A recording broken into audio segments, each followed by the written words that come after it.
My mother smiled across the white linen tablecloth at my father's boss.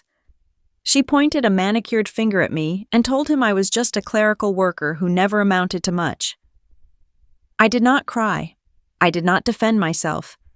I just sat back and watched the color drain completely out of the man's face before he stood up, shook my hand, and told my mother that I was actually the sole owner of the company and I signed his paychecks.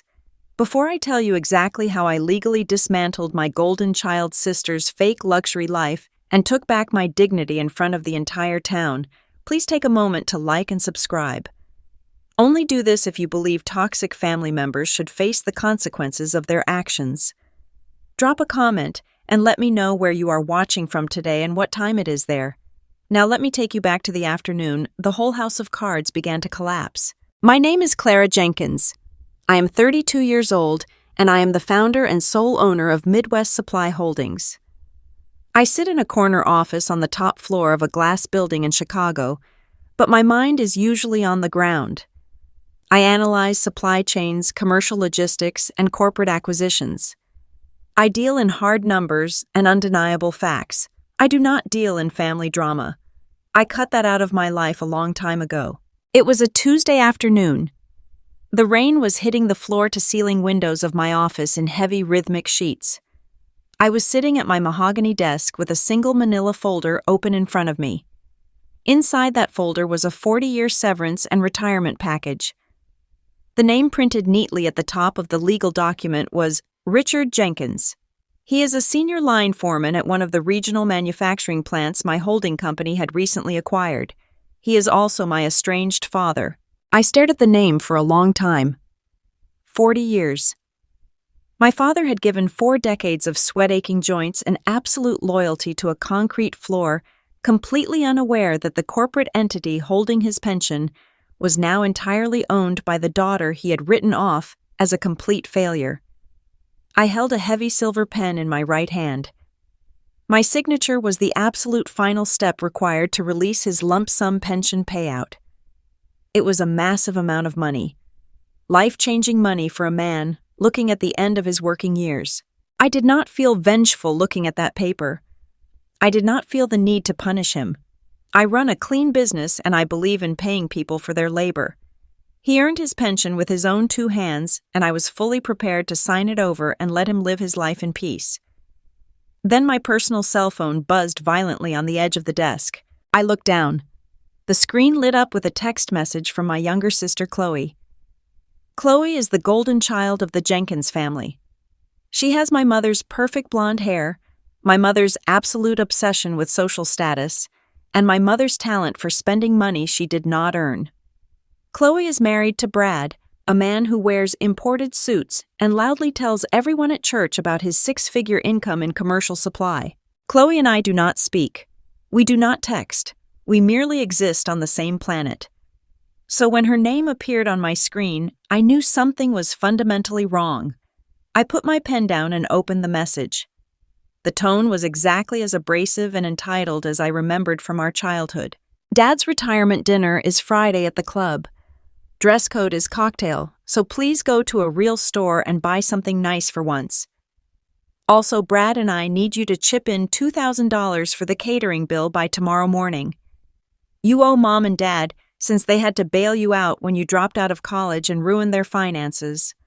Do not make this difficult, Clara. I read the text twice. The sheer audacity was practically radiating off the glass screen. Buy something nice for once. Chip in $2,000. You owe Mom and Dad.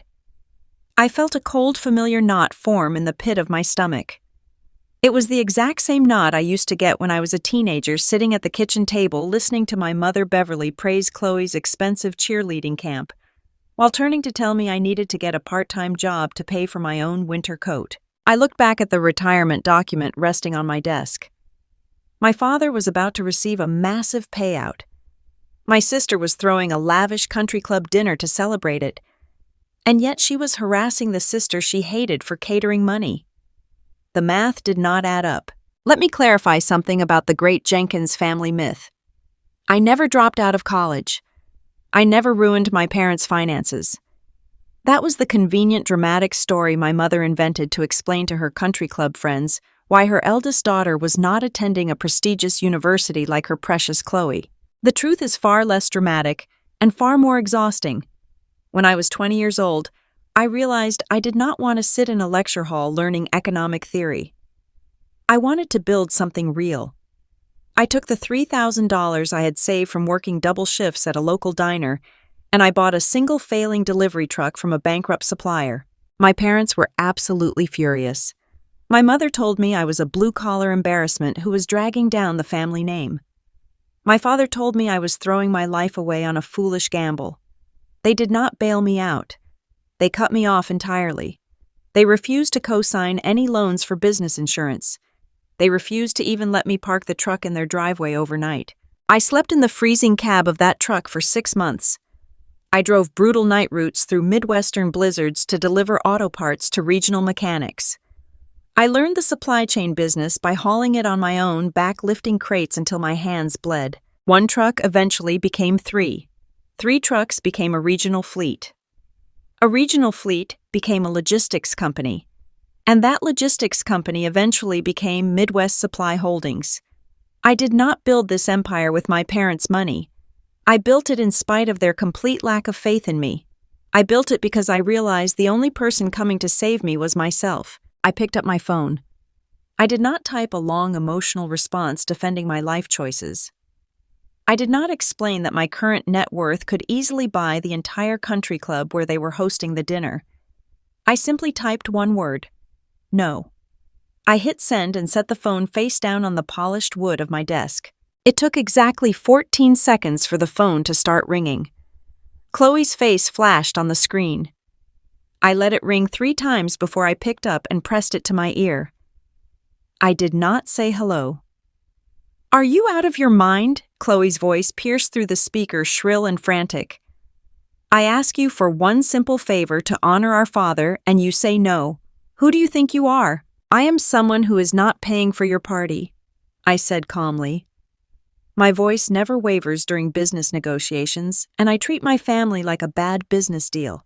"It is not my party, Clara. It is Dad's retirement." Chloe was screaming now, her pitch rising painfully. "You are so unbelievably selfish. Mom was right about you all along.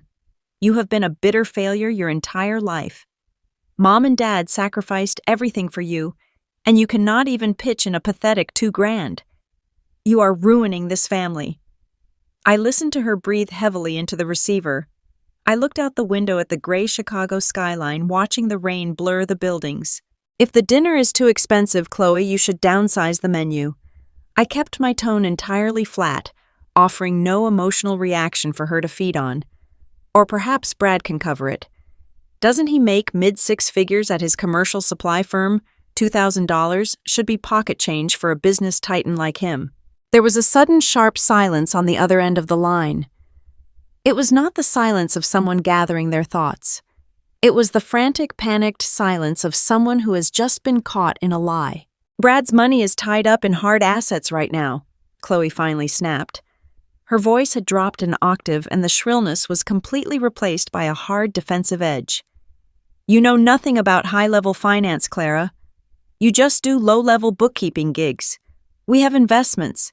We have complicated cash flow strategies. We just need liquid capital for the caterer by tomorrow morning." Liquid capital. I almost laughed out loud. She was using corporate buzzwords she clearly did not understand to cover up a gaping hole in her story. "I am not sending you a dime, Chloe. Have a nice dinner on Friday." I pressed the end call button and placed the phone back on my desk. The room was quiet again, save for the rain hitting the glass. But my mind was moving at lightning speed, pulling data points together. I am a deeply analytical person. I spot financial discrepancies for a living. I find the missing numbers that desperate people try to hide. And my sister had just handed me a massive discrepancy on a silver platter. Brad drives a leased BMW. He wears imported Italian leather shoes. He and Chloe live in a 5-bedroom house in a highly exclusive gated community. They project extreme unbothered wealth to everyone in their social circle. People with extreme unbothered wealth do not scream at their estranged sisters over $2,000 for a catering bill. They do not panic over liquid capital for stuffed mushrooms and cheap champagne. People who panic over $2,000 are people who are drowning. I looked back at the retirement package sitting on my desk. My father was about to receive a massive, completely unshielded lump sum of cash. A lifetime of hard-earned savings handed to him in a single direct deposit. And his golden child daughter, who was desperately hunting for quick cash, was throwing him a lavish party to celebrate. The hairs on the back of my neck stood up. This was not a celebration. This was a setup. My sister and her husband were not throwing a party out of love and respect. They were staging a financial heist. I picked up my pen. I looked at the signature line on my father's pension release form. I knew that if I signed that paper right now, I would be handing a lamb over to a pack of starving wolves. My father had never supported me. He had allowed my mother to humiliate me publicly for years. He had told me to get a real job while I was sleeping in a freezing truck. But I could not knowingly let him be destroyed by the very people he favored. I closed the manila folder without signing it.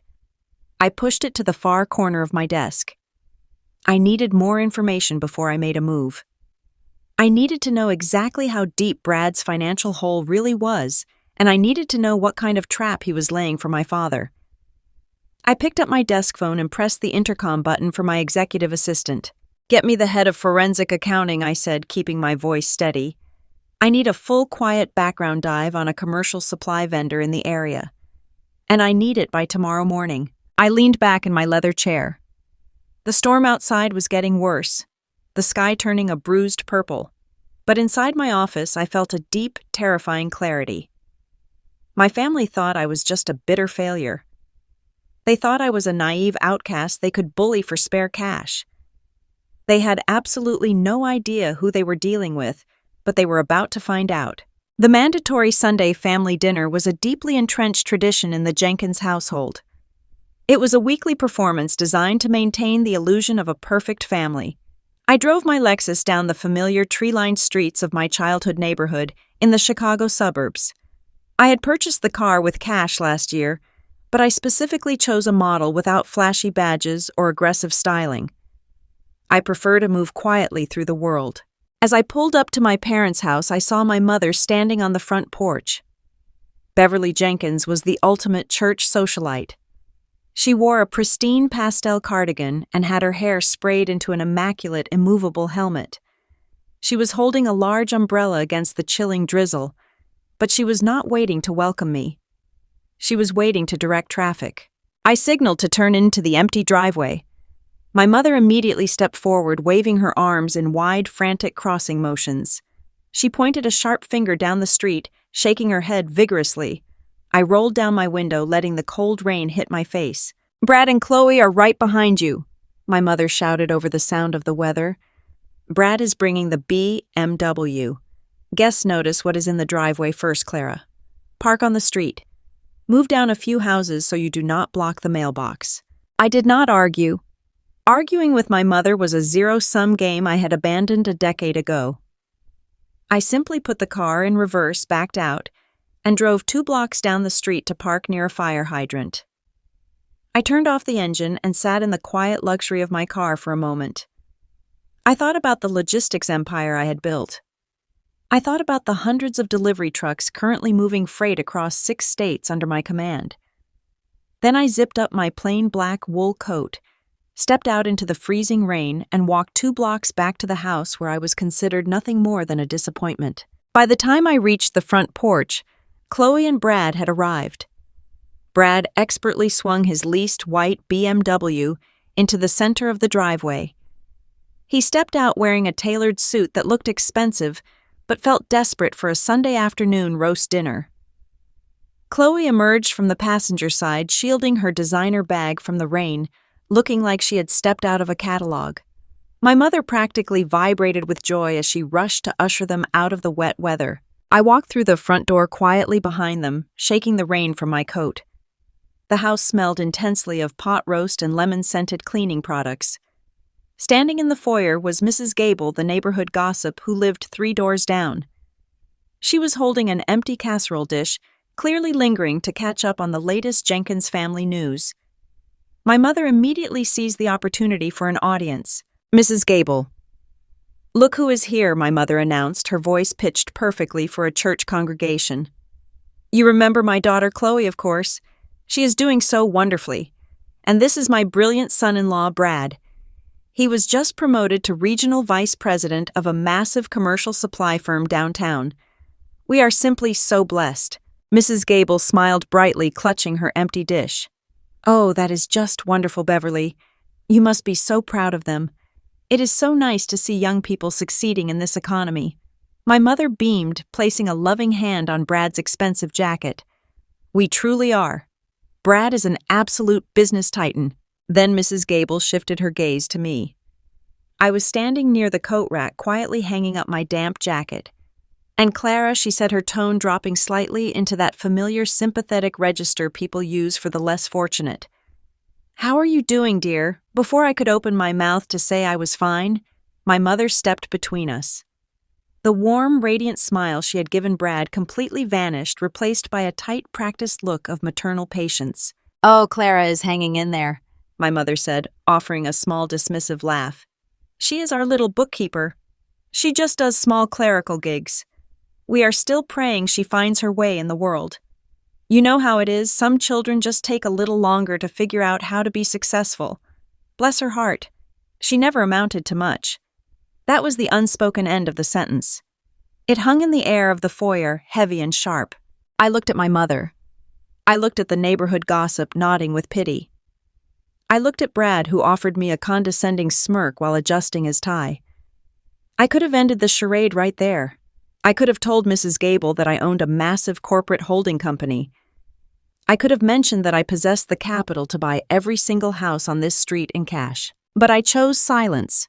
I simply smiled politely and nodded. I did not correct my mother because I do not hand my resume to people who are committed to misunderstanding me. Letting them underestimate me was the greatest strategic advantage I possessed. I watched my mother dig her own grave with her bare hands, completely unaware of the ground shifting beneath her feet. We moved into the dining room for dinner. The table was set with my mother's finest china. My father Richard sat at the head of the table. He looked tired. 40 years of hard labor on a manufacturing floor had carved deep lines into his face and permanently stooped his shoulders. He was a man who measured worth by physical sweat and regular paychecks. He had never understood my path, and he had never tried to. But tonight my father was in surprisingly good spirits. He poured himself a glass of cheap wine and smiled around the table. Friday is the big day. My father said, his voice thick with emotion. 40 years at the plant. They are bringing in the regional executives for the buyout signing. The Human Resources Department finally processed my lump sum pension paperwork. It hits my account on Monday morning. I can hardly believe it. All those years on the concrete floor, and I finally get my reward. I was thinking about buying a cabin up near the lake. Maybe a little boat. I watched the table react. My mother smiled absently, already planning how she could use a cabin to host her social club. But my eyes were fixed on Brad. When my father mentioned the lump sum pension payout hitting his account on Monday, Brad actually flinched. The color completely drained from his face. His hand shook so badly he had to set his fork down on the porcelain plate. He reached for his water glass and took a massive gulp. I noticed his expensive watch was ticking against his wrist, but his eyes were darting frantically around the room. He looked like a trapped animal. Chloe was staring at her husband with wide, panicked eyes. She gripped her linen napkin under the table, her knuckles turning white. That is great news, Dad, Brad choked out, forcing a rigid smile. You deserve it. A big lump sum is a lot to manage, though. You need to make sure you invest it correctly. You do not want it just sitting there, losing value to inflation. We should really sit down at the dinner on Friday and talk about some high-yield commercial portfolios. My father waved his hand dismissively. Oh, I do not know about all that complicated stuff, Brad. I just want a simple life now. Brad swallowed hard, a bead of sweat forming on his forehead. We will talk about it Friday, Richard. It is really important. The tension radiating from my sister and her husband was absolutely suffocating. I ate my roast beef in silence, my mind working like a machine. Brad was desperate. The confident swagger he had displayed in the foyer was completely gone, replaced by a raw, vibrating panic. When dinner finally ended, the family migrated to the living room. My father turned on a football game, and my mother went upstairs to change out of her hosting outfit. As usual, I was left alone to do the chore no one else would touch. I began quietly clearing the heavy porcelain plates from the dining table. I stacked the dishes and walked toward the kitchen. The house was an older colonial model, featuring a heavy wooden swinging door that separated the formal dining room from the kitchen preparation area. I approached the door with a stack of dirty plates in my hands. Before I could push through, I heard voices on the other side. Hushed, furious, and frantic. I stopped. I stood perfectly still in the dim hallway, pressing my shoulder against the wall, listening. Brad's phone was buzzing loudly against the granite countertop. "Turn it off," Chloe hissed, her voice trembling with panic. "If Mom hears that ringing again, she's going to ask questions." "Who keeps calling you on a Sunday evening?" I heard Brad slap his hand down on the phone, silencing the vibration. "It is the Commercial Debt Collection Agency, Chloe," Brad said, his voice ragged and breathless. "It is the third time they have called today. They are not waiting anymore. They are filing the default papers." "What do you mean they are filing the default papers?" Chloe demanded, her voice rising in pitch. "You told me the business was fine. You told me the vendor dispute was just a temporary cash flow problem. We just leased the new car. We have the country club dues coming up. You promised me you had it under control." "I do not have it under control," Brad snapped, his voice breaking. "The vendors caught the inventory discrepancies. They know I billed them for phantom materials. They cut off our supply lines, and the bank called in the operational loans. We are broke, Chloe. We are worse than broke. We are 3 days away from absolute ruin. They are seizing my warehouse on Monday morning. If they take the warehouse, the firm folds. If the firm folds, the bank takes this house. We lose everything." I stood frozen behind the swinging door. The heavy plates in my hands suddenly felt like blocks of lead. Brad had not just made a bad investment. He had committed corporate fraud. He was billing vendors for phantom inventory, and his entire life was a house of cards that was collapsing in real time. But it was the next sentence that made the blood freeze in my veins. "Then what are we going to do?" Chloe sobbed quietly. "We are doing exactly what we planned," Brad whispered fiercely.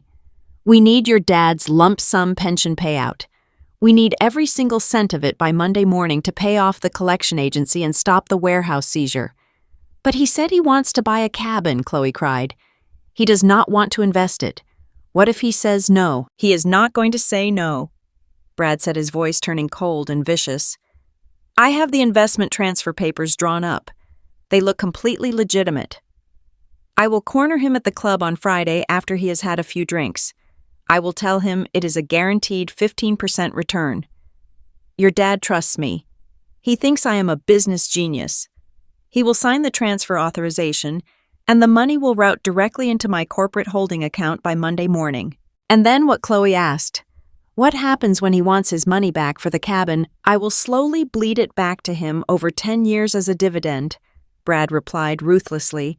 "But right now, we are taking the principal. We have to, Chloe. It is our survival versus his vacation home. You are going to help me convince him at the dinner. You are going to tell him how much you believe in my firm." There was a long, terrible silence in the kitchen. I waited to hear my sister defend our father. I waited to hear her say that stealing a tired old man's 40-year safety net was an unforgivable crime. "Okay," Chloe finally whispered. "Okay. We will get him to sign the papers on Friday." I slowly backed away from the swinging door. I walked silently through the dining room and set the stack of dirty plates down on a side table. My heart was pounding, but my mind was terrifyingly clear. This retirement party was not a celebration. It was a heist. My sister and her husband were planning to financially gut my father. They were going to drain the reward of his entire working life to cover Brad's massive fraudulent failures. My father had never protected me. He had always chosen Chloe. But as I stood in the shadows of my childhood home, I realized a profound truth. I was the only person standing between my father and total financial ruin. Brad thought he had the perfect victim. He thought my father was an easy target who would sign away his life savings out of misplaced pride.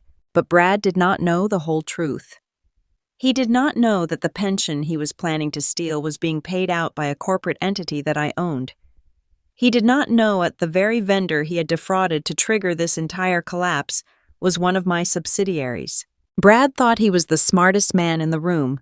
He had absolutely no idea that he was standing on a trapdoor and my hand was resting squarely on the lever. I grabbed my purse from the foyer and walked out the front door into the rain without saying goodbye. I did not need to clear the plates anymore. I had a corporate audit to prepare and a trap to set. Monday morning arrived with the sharp clarity that only a sleepless weekend could bring.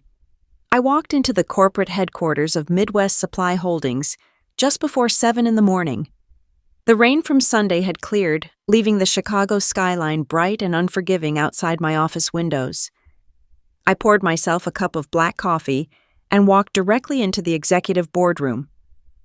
This room is my sanctuary. It is a space built entirely on facts, numbers, and accountability. There is no room for manipulation here. There are no social hierarchies based on who drives the nicest leased vehicle or who throws the most expensive parties. In this room, the only thing that matters is the truth. I took my seat at the head of the massive oak table to prepare for the quarterly financial review. As the founder and owner of the holding company, I personally oversee the performance of our regional manufacturing plants. I like to look my general managers in the eye. I like them to know that the person signing their operating budgets understands exactly how hard the work is on the ground. At 9 o'clock sharp, the heavy glass doors of the boardroom opened. Greg Tolson walked in. Greg is a seasoned, no-nonsense man in his late 50s. He is the general manager of our largest regional manufacturing facility. It happens to be the exact same plant where my father has spent the last 40 years standing on a concrete assembly line. Greg does not know my father personally, as the plant employs over 2,000 people and Greg operates at the executive level. But Greg knows me. He respects me because he knows I started my career sleeping in the cab of a delivery truck. We speak the same language of hard work and margins. Greg took a seat across from me, opened his battered leather portfolio, and laid out his quarterly reports. For the first 40 minutes, the review was standard. The plant was performing beautifully in almost every metric. Production was up, employee retention was stable, and our safety records were flawless. But I am an accountant at heart. I do not look at the broad strokes. I look for the anomalies. I noticed a subtle tightening in Greg's jaw as we reached the operational expenses section of the binder. "You have a problem in your supply chain," I said quietly, pointing a pen at a discrepancy in his cost analysis graph. "Your raw material expenditures are completely out of alignment with your production output." Greg sighed heavily and leaned back in his chair. "You caught it. I knew you would. We have a severe hemorrhage in the supply chain, Clara. It is bad and it is getting worse." I folded my hands on the table. "Tell me exactly what is happening." "We have a third-party vendor who handles our heavy industrial fasteners and raw commercial materials," Greg explained, his voice hard with frustration. "They secured a massive supply contract with us right before your holding company acquired the plant 2 years ago. For the first year, they were fine. But over the last 6 months, they have systematically overbilled us. Overbilled us how I asked my analytical mind, immediately shifting into forensic mode. Phantom inventory," Greg said, sliding a thick stack of printed invoices across the mahogany table toward me. "They are billing us for high-grade industrial materials, but they are shipping us subpar bottom-tier substitutes. When my loading dock supervisors flag the shipments and reject the materials, this vendor issues a phantom credit. They promise to replace the inventory, but the replacement materials never arrive. Yet they still push the original invoices through to our automated accounts payable department." Greg tapped the top of the stack of papers. "By the time my floor managers catch the missing inventory, the vendor has already been paid. They are creating a deliberate, massive paperwork maze to confuse our accounting software. Over the last 2 quarters alone, they have stolen nearly $80,000 from this plant. I have my legal team drafting a breach of contract notice as we speak. I want to cancel their vendor status immediately and take them to court for every dime. I pulled the heavy stack of invoices toward me. I respect Greg for his protective nature over the plant's finances. He is a good manager. I opened the cover of the file to review the vendor details. I needed to see exactly what kind of amateur operation thought they could bleed my company dry. I looked at the top of the page. Printed across the header of the fraudulent invoice in bold, arrogant blue letters was the name of the vendor. Apex Commercial Supply. I stopped breathing for a fraction of a second. My eyes locked onto the business address printed beneath the logo. It was a warehouse in the Chicago suburbs. I looked at the name of the registered chief executive officer listed on the billing contact sheet. Bradley Harrison. I sat perfectly still in my leather chair. The silence in the boardroom was absolute. Apex Commercial Supply was Brad's company. My sister's husband. The man who wore imported Italian suits and drove a leased white BMW. The man who had stood in my parents' foyer just yesterday smirking at me, calling me a little bookkeeper. The man who had loudly told my sister that I knew nothing about high-level finance. The pieces of the puzzle collided in my mind with terrifying speed. Every hushed, frantic whisper I had overheard in my parents' kitchen last night suddenly locked into place. Brad was not just a failing businessman drowning in casual debt. He was a criminal. He had built his entire luxury lifestyle by defrauding my holding company. He had been stealing from my manufacturing plant to pay for his country club dues, his luxury cars, and his massive suburban house. And now, Greg's floor managers had finally caught the phantom inventory scheme. They had frozen his supply lines. They had cut off the fraudulent cash flow. That was why Brad was dodging calls from the commercial debt collection agency. That was why the bank was threatening to seize his warehouse on Monday morning. He had robbed the bank of Clara Jenkins, and the vault had just slammed shut. But the realization grew darker, pulling my stomach into a cold, heavy knot. Brad was $80,000 in the hole with my company, and likely hundreds of thousands in debt with his corporate lenders. He was backed into a corner facing imminent bankruptcy and potential federal fraud charges. He was desperate, and desperate men do terrible things. That was why he needed my father's lump sum pension payout. That was why he and Chloe were staging a lavish retirement dinner at the country club. They were going to corner a tired, trusting old man who had spent 40 years on a concrete floor. Brad was going to use his fake corporate charm to convince my father to sign away his entire life savings. Brad planned to use my father's pension to pay off the commercial debt agency, saving his own warehouse and his own fake wealthy lifestyle, leaving my father with absolutely nothing. And the ultimate sickening irony of it all was that the pension Brad was trying to steal was funded by my company. The money he was trying to steal to cover the fraud he committed against my company was coming from my own corporate accounts. Brad was trying to rob me twice using my own father as the sacrificial pawn, Clara Gregg said quietly, breaking through my racing thoughts. You look pale. Do you want me to call the legal department right now? We can have their contract terminated and their warehouse locked down by noon. I slowly closed the vendor file. I placed my hands flat on the smooth wood of the conference table. The cold, analytical calm that has always protected me washed over my entire body. I did not feel panic. I did not feel sorrow. I felt the absolute undeniable power of knowing I held every single card in the deck. No, I said, my voice perfectly level. We are not canceling their contract today. Greg stared at me in total confusion. Clara, they are robbing us blind. They are committing corporate fraud. If we let this continue, the board is going to ask questions. I looked Greg directly in the eye. I am the board, Greg, and I am telling you to leave Apex Commercial Supply exactly where they are for the next 4 days. Do not send them a breach of contract notice. Do not have your floor managers confront their delivery drivers. I want Bradley Harrison to feel completely, entirely secure until Friday night. Greg frowned, his seasoned face wrinkling with concern. I trust you, Clara. You know I do.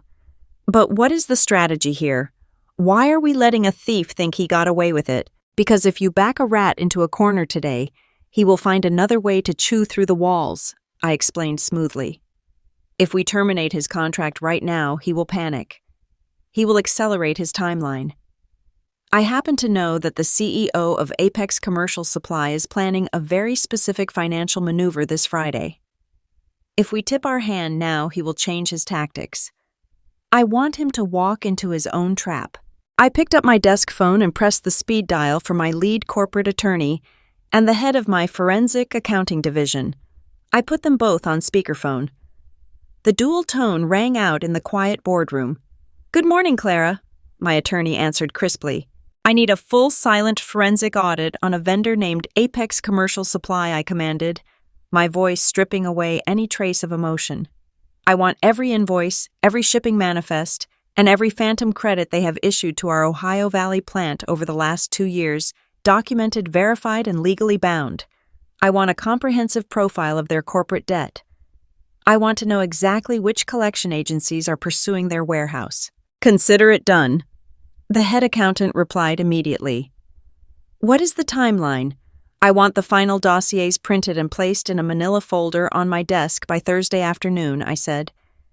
"Furthermore, I want our legal team to draft a formal intent to sue for corporate fraud, naming Bradley Harrison personally liable.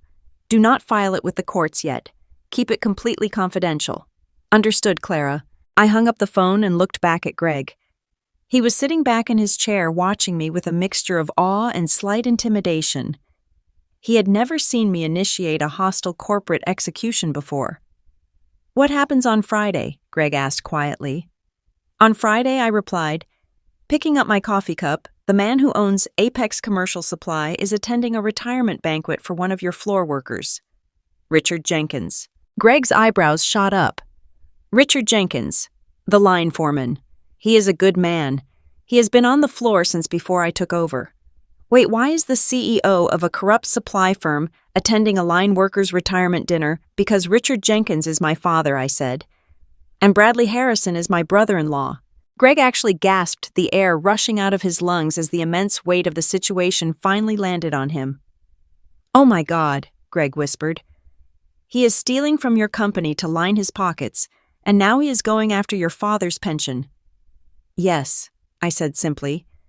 "He thinks my father is an easy target. He thinks I am just a useless, estranged daughter who does low-level bookkeeping. He has absolutely no idea who he is dealing with." Greg leaned forward, a fierce protective anger lighting up his eyes. "Clara, what do you need me to do? Tell me how to help you bury this guy." I smiled. It was a cold, sharp smile. "I need you to attend a retirement dinner, Greg. My mother has been begging for an executive presence at this party to boost her social standing. I think it is only fair that we give her exactly what she wants. I want you to put on your best suit this Friday and walk into that country club. But when you get there, you follow my lead." Greg nodded slowly, a matching, ruthless smile spreading across his face. "I will be there, Clara. Just give me the time and the address." After Greg left the boardroom, I remained seated alone at the massive oak table. I pulled my personal cell phone from my pocket and dialed the direct line for the Human Resources Pension Disbursement Department. The director picked up immediately. "This is Clara Jenkins," I said. "I am looking at the payout authorization for Richard Jenkins. I am placing an immediate mandatory executive hold on his lump sum distribution. The funds are not to be routed to his personal checking account under any circumstances. I am directing our legal team to establish an irrevocable locked trust in his name. The pension will be transferred directly into that trust, and it will require 2 executive signatures to withdraw a single cent." "Is there a problem with the payout?" Ms. Jenkins, the director, asked nervously. "There is no problem," I assured him. "I am simply protecting a 40-year investment from predatory outside forces. Execute the trust formation immediately." I ended the call and stood up, walking over to the floor-to-ceiling windows. The rain was still coming down over Chicago, washing the city clean. I looked down at the streets below, watching the tiny cars navigate the traffic.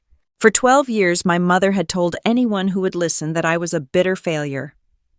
For 12 years, my sister had treated me like a pathetic outcast demanding money while flaunting a luxury life she had not earned. And for 12 years, my father had stood by and watched them do it, choosing his own comfort over my dignity. They had built a beautiful, glittering stage to perform their superiority. They had rented a country club to show off their fake wealth, and they had invited me just to humiliate me and demand my money. They wanted a show. I was going to give them one. I was going to let Brad stand in his imported suit. I was going to let my mother parade around her church friends. I was going to let them raise their glasses and give their speeches. And then I was going to walk up to the table, drop the forensic audit of their entire lives, and burn their stage to the ground. Thursday morning arrived with the pale gray light that often blankets Chicago in the early spring. I sat at my desk in the executive suite of Midwest Supply Holdings. My office was perfectly silent. I prefer the quiet when I'm working. It allows the numbers to speak clearly. And today the numbers were going to tell me exactly how a man who wore custom Italian suits was secretly drowning in his own incompetence. At 8 o'clock sharp, the heavy oak door to my office opened. My lead forensic accountant walked in. His name was David. He had been with me since the early days of the company, back when we operated out of a cramped, leased office above a tire shop. David is meticulous, brilliant, and completely devoid of emotion when it comes to financial ruin. He carried 2 thick white binders and set them squarely on the center of my desk. We worked through this night, Clara David said, his voice flat and professional. You were right to trust your instincts. The financial architecture of Apex Commercial Supply is a complete illusion. Bradley Harrison is running a sinking ship, and the hull has finally given way. I opened the first binder. The smell of fresh ink and crisp paper hit me. For the next 3 hours, I did not take a single phone call. I did not check my emails. I simply traced the desperate, chaotic paper trail of my brother-in-law. There is a specific kind of arrogance that belongs to men who think they are smarter than everyone else in the room. Brad was the kind of man who belittled my accounting background at family dinners, calling me a little bookkeeper while sipping wine he bought on credit. He genuinely believed that corporate finance was a game of confidence and loud talking. But numbers do not care about your confidence. Numbers demand accountability. And Brad's ledgers were a disaster of epic proportions. David walked me through the first layer of the deception. Brad had taken out a massive initial business loan to launch Apex Commercial Supply. But instead of investing that capital into warehouse infrastructure or quality inventory, he had immediately siphoned the cash to fund his personal lifestyle. The white BMW in my parents' driveway was leased through the company. His country club membership was written off as a marketing expense. He had even used corporate funds to pay for the lavish 5-bedroom house in the gated community where he and my sister Chloe lived. He mixed his personal and professional accounts completely. I noted tracing my finger down a column of unauthorized withdrawals. He pierced his own corporate veil. Exactly, David agreed. Legally, the limited liability protection of his company is entirely compromised. If we sue him for fraud, we can go directly after his personal assets. Not that there is much left to take. He took out a second mortgage on his personal home 6 months ago just to make payroll. I turned the page, moving deeper into the wreckage. When the initial loan money ran dry, Brad had panicked. That was when he began the phantom inventory scheme with my manufacturing plant. He billed us for high-grade industrial materials, shipped cheap substitutes, and kept the cash difference. He thought he was exploiting a blind spot in a massive corporate machine. He thought the automated accounts payable software would never catch the discrepancy. He never stopped to consider who actually owned the machine. Then I reached the final section of the binder. It contained copies of the aggressive collection notices Brad had been receiving from a commercial debt agency. They were threatening to seize his warehouse, liquidate his remaining inventory, and force his company into involuntary bankruptcy. I looked at the final demand letter. The amount required to stop the seizure and satisfy the immediate default was printed in bold black ink. $150,000. I stopped breathing for a moment. I stared at the number. The zeros seemed to vibrate off the page. I leaned back in my leather chair. letting the sheer calculated malice of the situation wash over me. This was not a coincidence. This was not a random act of desperation. $150,000 was the exact to the penny amount of my father's retirement pension payout. I closed my eyes and pictured the scene at my parents' house the previous Sunday. Brad sweating at the dinner table. Chloe gripping her napkin in sheer panic. Brad telling my father that a big lump sum was dangerous to keep in a standard account, urging him to invest it for a guaranteed 15% return. Brad had not just stumbled upon my father's retirement money as a convenient lifeline. He had researched it. He had undoubtedly spent months buttering up my father, playing the role of the successful, wealthy son-in-law, asking casual questions about his union benefits and pension schedules. Chloe had likely fed him the exact figures. They had sat in their heavily mortgaged house, looked at their collapsing business, and deliberately decided to sacrifice an old man to save themselves. My father had spent 40 years standing on a concrete assembly line. 40 years of aching knees, exhausted evenings, and brutal manual labor. That pension was the only thing standing between him and absolute poverty in his old age. And his golden child daughter and her fraudster husband had priced out his life, realizing it was worth exactly enough to keep their fake luxury lifestyle afloat for a few more months. I felt a cold, furious clarity settle into my bones. The little bookkeeper was gone. The owner of Midwest Supply Holdings was fully present. David Wisher said softly, not taking my eyes off the demand letter. "Get the legal department in here right now. We are going to war." Within 20 minutes, my lead corporate attorney sat across from me at the desk. Her name was Sarah. She was sharp, relentless, and completely loyal to the company we had built together. I slid the binder of evidence toward her. "I need you to draft an immediate notice of contract termination for Apex Commercial Supply," I instructed, my voice cutting through the quiet office. "Cite a material breach of contract due to intentional inventory fraud. The termination is effective at 5 o'clock tomorrow evening." Sarah scanned the documents rapidly, her eyes widening as she saw the sheer volume of the theft. "We have enough evidence here to bury him, Clara." "We are not just burying the company," I said. "I want you to draft a formal intent to sue for corporate fraud and embezzlement. Name Bradley Harrison personally liable. He commingled his personal and business assets, which means his house, his cars, and his personal bank accounts are entirely exposed. We are coming for every single dime he stole from this holding company." Sarah nodded, her pen flying across her legal pad. "I will have the documents finalized, printed on premium corporate stock, and bound by this afternoon. Do you want me to serve him with a courier tomorrow morning?" "No," I replied, a slow, calm smile touching my lips. "I am going to serve him myself. Tomorrow night, at a country club dinner." Sarah looked up, catching the dangerous glint in my eye. She did not ask questions. She simply closed her notepad and left the room to execute the order. I was not finished. I had one more vulnerability to secure. The trap was set for Brad, but I needed to ensure the bait was completely untouchable. I reached for my desk phone and dialed the direct line to my Senior Director of Human Resources and Benefits Administration. "This is Clara Jenkins," I said when he answered. "I am following up on my directive regarding the retirement distribution for Richard Jenkins." "Yes, Ms. Jenkins," the director replied promptly. "We received your order yesterday. The lump sum payout has been paused." "Good," I said. "I am authorizing the immediate creation of an irrevocable spendthrift trust in his name. The entire sum of $150,000 will be transferred directly into that trust by the end of the business day today." A spendthrift trust restricts the beneficiary from assigning away their interest to a creditor or anyone else who might try to claim it. "I understand," the director said. "The funds will be legally locked. Who will act as the trustee to authorize any future distributions?" "I will," I answered flatly. "It requires my direct verified signature to move a single dollar out of that account. I will not allow predatory actors to touch this money. Send the final trust documents to my office for signature immediately." I hung up the phone. It was done.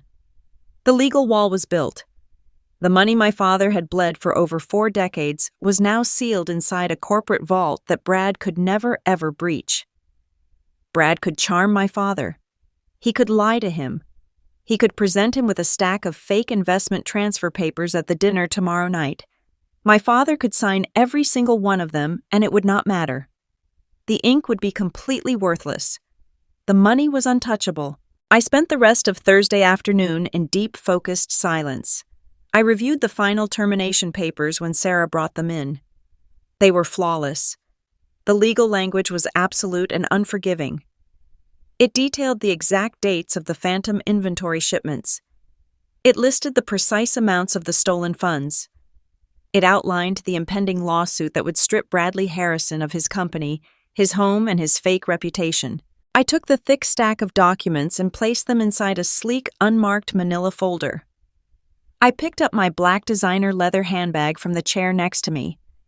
I unzipped the main compartment and slid the manila folder inside, letting it rest heavily against the lining. I closed the bag and set it gently on my desk. I walked over to the windows one last time. The city of Chicago was bustling below me, completely unaware of the absolute destruction I had just orchestrated from this quiet room. I thought about my mother, Beverly. I thought about how she had spent her entire life curating a perfect image for her church friends, building a social hierarchy where she was the queen and I was the unfortunate, embarrassing peasant.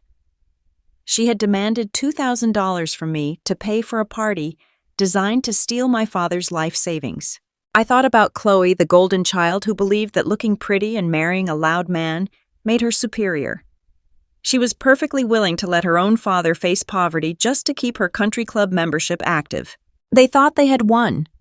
They thought they had successfully navigated a complex financial heist using my father as their personal bank. They were currently sitting in their suburban homes picking out cocktail dresses and practicing their speeches, entirely confident that Monday morning would bring their salvation. They had no idea that Monday morning was never going to come for them.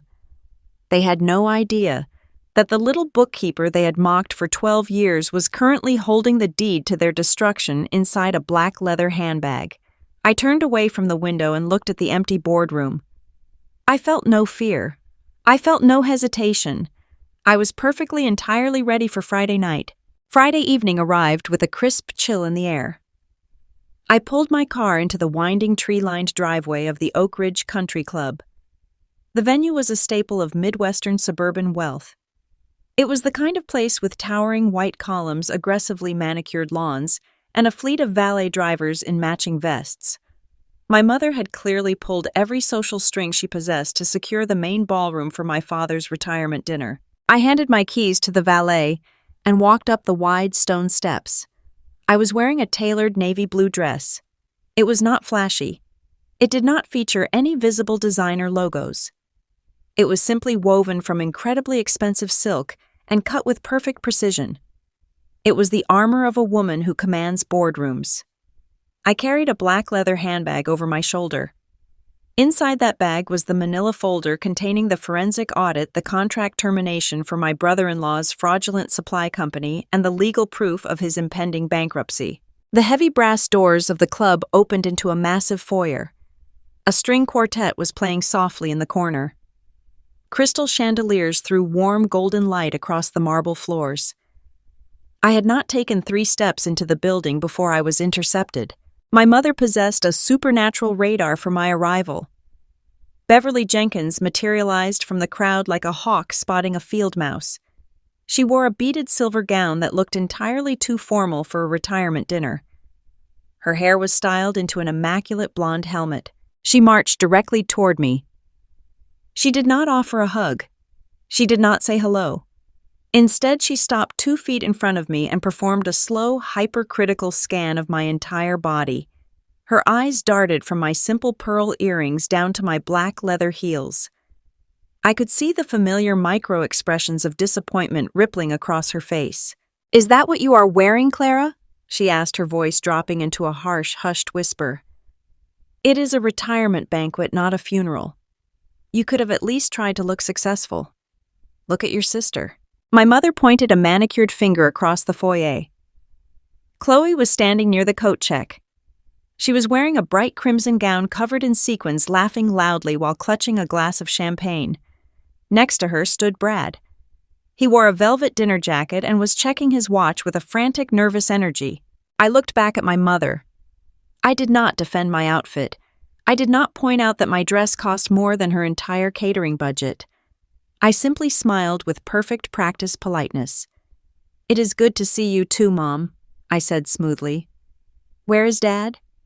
"Your father is inside, greeting his colleagues," my mother replied, waving her hand dismissively. "But listen to me very carefully, Clara." She stepped closer. She grabbed my arm just above the elbow. Her grip was tight and controlling.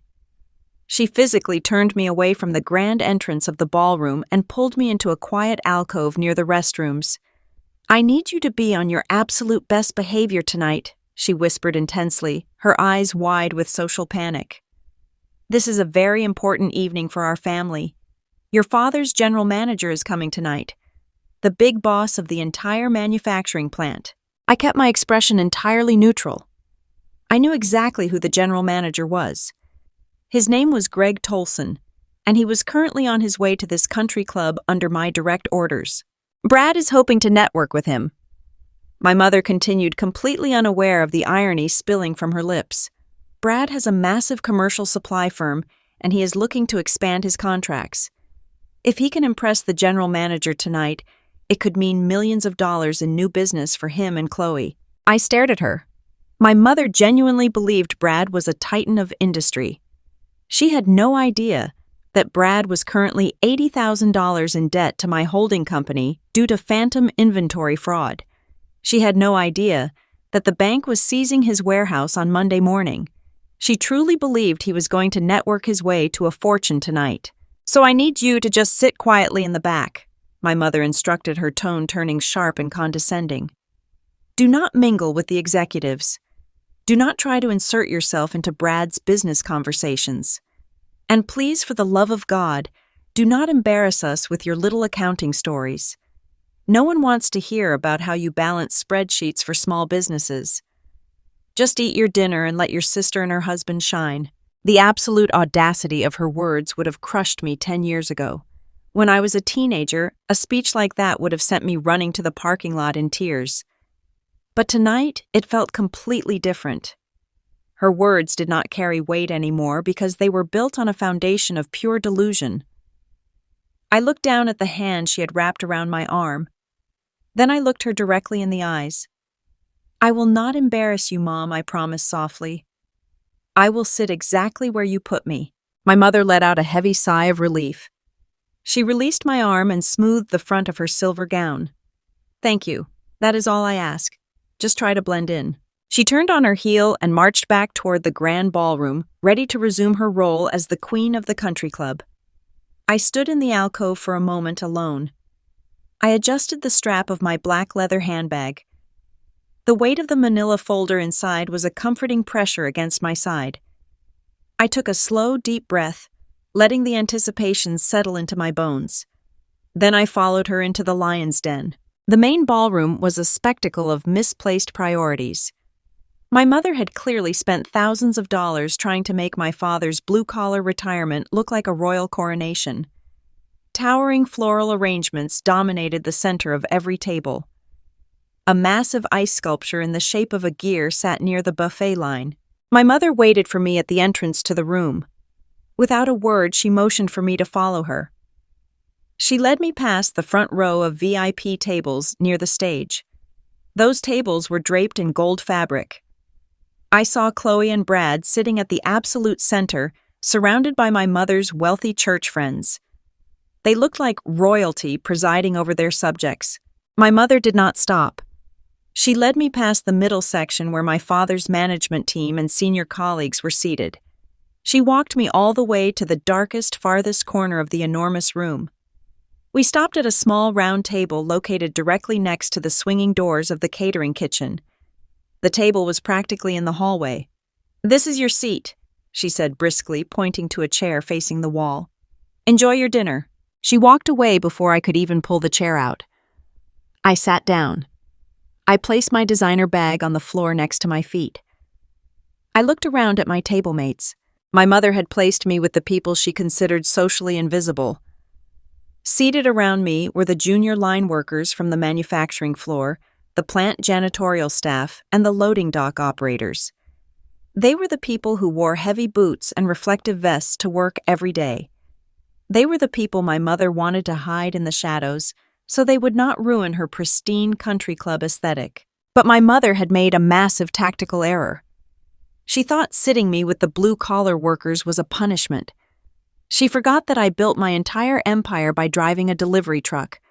These were my people. I smiled at the man sitting next to me. He was wearing a simple, slightly faded suit. He had grease stains permanently etched into the calluses of his hands. "Hi, I am Clara," I said, offering my hand. "I am Richard's daughter." The man looked surprised, but he shook my hand warmly. "I am Dave," he replied. "I run the heavy forklifts on the loading docks. Your dad is a legend down there. We are going to miss him." Next to Dave sat a woman in a modest floral dress. "I am Maria," she said kindly. "I am the shift lead for the sanitation crew. It is nice to meet you, Clara. Your mother put us way back here out of sight, but the food smells good anyway." I laughed softly. "The view from the back is always the most honest," I told her. For the next hour, I did not look at my phone. I did not sulk. I thrived at that back table. I ate warm bread and drank iced water, engaging in deep, meaningful conversations with the people who actually kept the plant running. As the owner of the holding company, I rarely get to speak with the boots on the ground. I usually see spreadsheets and efficiency reports. Now I was getting the raw truth. I casually guided the conversation toward the supply chain. I asked Dave how the materials had been looking on the loading dock lately. Dave groaned and shook his head. "It has been a nightmare for the last 6 months, Clara. We have a new vendor handling our commercial fasteners. Apex Supply or something like that." I leaned in closely, my pulse quickening. "What is the issue with them?" I asked innocently. "They are shipping absolute garbage," Dave explained, his voice thick with frustration. "They bill us for premium steel bolts, but they deliver cheap, low-grade aluminum. Half the time, the pallets arrive completely empty. My dock guys reject the shipments, but the vendor just issues these fake credit memos and never sends the replacement parts. It is holding up our entire assembly line. Whoever runs that supply company is a total crook." Maria nodded in agreement. "I hear the floor managers screaming about it in the break room all the time. They say the guy running Apex is stealing from us blind." I took a slow sip of my water. The validation was a powerful, intoxicating rush. My forensic accountants had caught the paper trail, but hearing the human cost of Brad's fraud directly from the workers solidified my resolve. Brad was not just stealing money from a faceless corporation. He was sabotaging the daily labor of hardworking people. I looked out from the shadows of my back table toward the brightly lit front of the room. I watched my sister Chloe parade around the VIP section. She was holding up her wrist, showing off a thick diamond tennis bracelet to a group of my mother's church friends. She laughed, tossing her blonde hair absolutely dripping in stolen wealth. I watched Brad pacing near the bar. He was sweating heavily, checking his expensive watch every 2 minutes. He kept glancing toward the main entrance, waiting desperately for the general manager to arrive. Brad needed this networking opportunity to save his collapsing warehouse. More importantly, Brad needed my father to get drunk enough to sign away his entire pension. And then there was my mother. Beverly moved through the room with a glass of champagne, soaking in the admiration of her peers. She looked so incredibly proud of the fake empire she had curated. She genuinely believed she had won the game of life. They were completely blissfully unaware. They were parading around the ballroom, looking down their noses at the rest of the world. They had placed the scapegoat daughter in the darkest corner by the kitchen doors, thinking they had silenced me. They did not realize that the failure daughter sitting at the back table was the sole owner of the manufacturing plant. They did not realize I held the deed to the very ground they were standing on. They did not realize that I possessed the power to freeze Brad's bank accounts, cancel his contracts, and send him to federal prison. I sat quietly in the shadows. I touched the black leather of my handbag resting on the floor. I watched them perform their little play, knowing with absolute certainty that I was about to drop the curtain on their entire lives. The dinner service had reached that heavy, relaxed stage where plates were cleared. Wine bottles were empty and the volume of conversation in the ballroom had risen to a loud, echoing hum. From my seat in the shadows by the kitchen doors, I kept my eyes locked on the front of the room. I had spent my entire life observing my family from the outside looking in. But tonight, I was watching them with the clinical precision of a predator studying its prey. I saw my father push his chair back from the main VIP table. Richard Jenkins looked overwhelmed. He had spent his evening shaking hands with men in expensive suits, accepting slaps on the back and listening to speeches about his 40 years of dedication to a concrete floor. He was a simple, proud man, and the sheer magnitude of the country club environment was clearly taking a toll on him. He wiped a hand across his tired face, stepped away from the bright lights of the center table, and made his way toward the heavy oak bar tucked into the far corner of the room. He walked with a slight limp, the permanent souvenir of decades spent doing brutal manual labor. He was vulnerable, he was emotional, and he was exactly where my brother-in-law wanted him. Before my father could even reach the bartender, I watched Brad and Chloe detach themselves from their group of wealthy socialites and move quickly across the carpet. They moved with a coordinated, predatory grace. They did not look like family members going to check on an aging parent. They looked like two desperate sharks smelling blood in the water. I remained perfectly still in my chair at the back table. I watched Brad signal the bartender ordering what looked like a double pour of expensive scotch. He handed the heavy crystal glass to my father, clapping him affectionately on the shoulder. Even from across the massive ballroom, I could read the aggressive, forced charm radiating from Brad's posture. Chloe stood on the other side of my father, linking her arm through his. She leaned her head against his shoulder, playing the role of the devoted, adoring golden child to absolute perfection. I watched my father soften. He took a long drink of the scotch. His shoulders dropped. He was surrounded by his beautiful, successful daughter and his wealthy business titan son-in-law. He thought he was entirely safe. Then Brad made his move. Brad reached into the breast pocket of his imported velvet dinner jacket. He pulled out a thick stack of professionally bound documents. He laid them flat on the polished mahogany surface of the bar right next to my father's drink. I saw him uncap a heavy gold pen and tap it against the top page. I knew exactly what those papers were. I had heard the entire plan through the swinging kitchen door on Sunday night. I watched Brad lean in close to my father, speaking urgently, but keeping his voice low enough to avoid drawing attention from the rest of the party. I could not hear the exact words, but I did not need to. I knew the script of a corporate con artist by heart. Brad was undoubtedly using every financial buzzword in the book to confuse and intimidate a man whose entire financial education consisted of a union paycheck and a savings account. I could imagine the pitch perfectly. Brad was telling my father about the dangers of keeping a massive lump sum pension in a standard bank account. He was talking about inflation eating away at his hard-earned money. He was dropping terms like tax optimization and capital gains shielding and guaranteed 15% yields. Brad was painting a beautiful, terrifying picture. He was telling my father that the government would strip away his retirement unless he protected it immediately. And then came the solution. Brad was offering to personally manage the money. He was telling my father that he could roll the entire pension payout directly into his commercial supply firm's holding accounts. He was selling my father the illusion of exclusive high-level wealth management, pretending it was a special favor just for family. My father looked down at the documents. He was shaking his head slowly, looking confused and hesitant. He pointed a rough, calloused finger at a line on the paper. I knew what he was asking. He was asking about his dream of buying a small cabin by the lake. He was asking how he could access his money if Brad locked it away in a corporate account. Chloe immediately stepped in. She rubbed his arm soothingly. She smiled up at him with her bright blue eyes deploying decades of weaponized affection. I knew exactly what she was whispering. She was telling him to trust her husband. She was saying that Brad only wanted to help him build a legacy. She was using his love for her to bypass his common sense. Brad pushed the gold pen closer to my father's hand. He tapped his expensive watch, creating a false sense of urgency.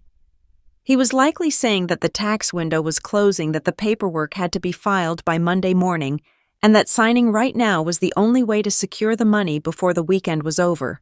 It was a brilliant, sickeningly effective trap. Brad was using my father's lack of financial literacy against him.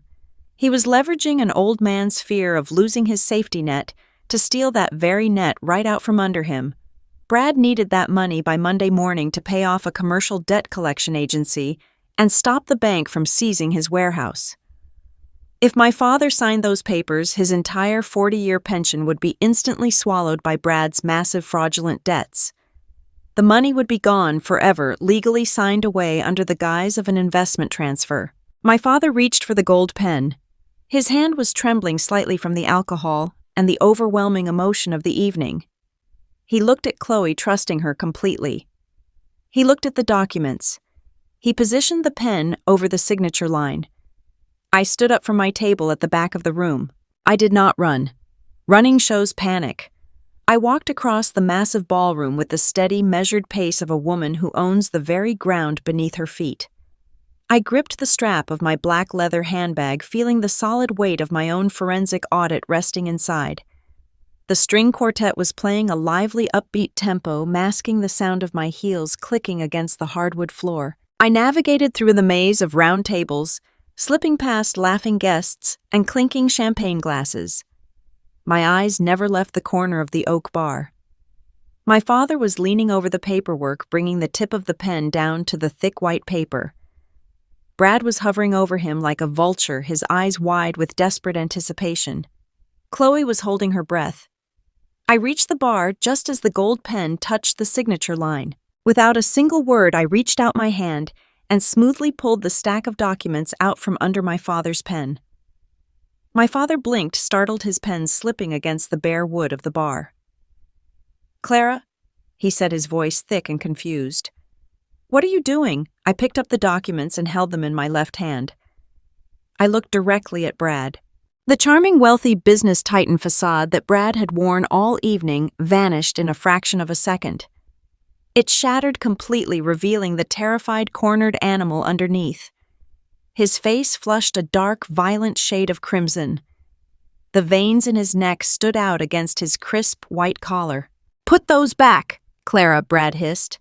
His voice was a venomous whisper barely contained through gritted teeth.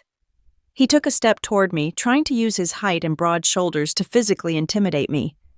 I did not step back. I stood my ground, my posture perfectly straight, meeting his aggressive stare with absolute freezing calm. "These are private investment transfers," Brad continued, his voice dripping with condescension and rising panic. "This is high-level finance, Clara. It is way above your pay grade. You do not understand what you are looking at. Hand the papers back to your father right now. You are ruining a critical wealth management strategy."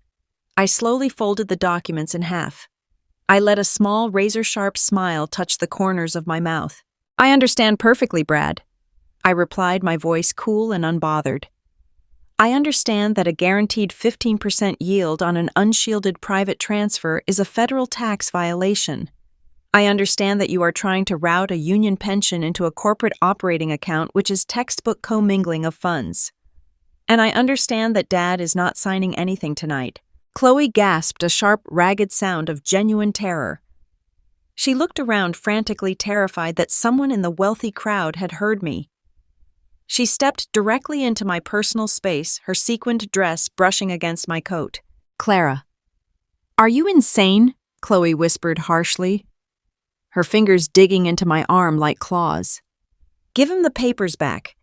You always ruin everything. You are just a bitter, jealous little bookkeeper who cannot stand to see Brad succeed. Mom told you to sit in the back and stay out of the way.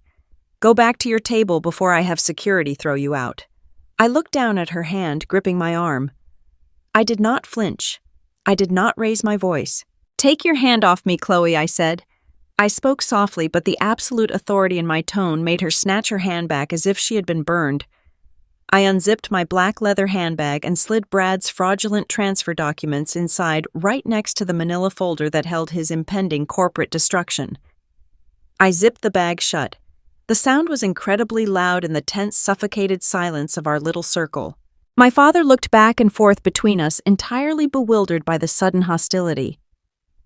"Brad, what is going on?" my father asked, rubbing his temple. "Clara, why did you take the papers?" "Brad said I needed to sign them to protect the money from the taxes." "There are no taxes on a direct rollover, Dad," I said gently, looking at my father. "Brad is lying to you." "That is a lie," Brad snarled, taking another aggressive step forward. He pointed a shaking finger an inch from my face. "You have no idea what you are talking about. You are a glorified calculator. You think because you do payroll for some mom and pop shops that you understand commercial investment. You are costing your father hundreds of thousands of dollars in lost revenue. Give me the damn papers before I take them from you." I looked at his shaking finger. I looked at the sweat beading on his forehead. He was desperate. He was watching his only lifeline to avoid bankruptcy disappear into my handbag, and he was completely powerless to stop it without causing a massive public scene at the country club. "If you touch me, Brad, I promise you will leave this banquet in handcuffs," I said evenly. My voice was perfectly steady, radiating the kind of power that does not need to scream to be heard. Brad froze. He recognized the tone. It was not the tone of a scared younger sister. It was the tone of someone who was entirely in control of the room. I turned my attention back to my father.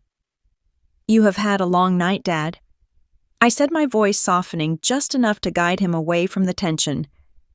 "You have been shaking hands and talking for hours. Why do you not go to the lobby and get a glass of ice water? Take a few minutes to breathe. We can discuss your pension on Monday." My father looked in the empty bar top, then at Brad's furious face, and finally at me. The alcohol and the confusion were weighing him down. He just wanted the conflict to end. "Maybe you are right, Clara," my father muttered tiredly. "It is too loud in here anyway. I am going to get some water."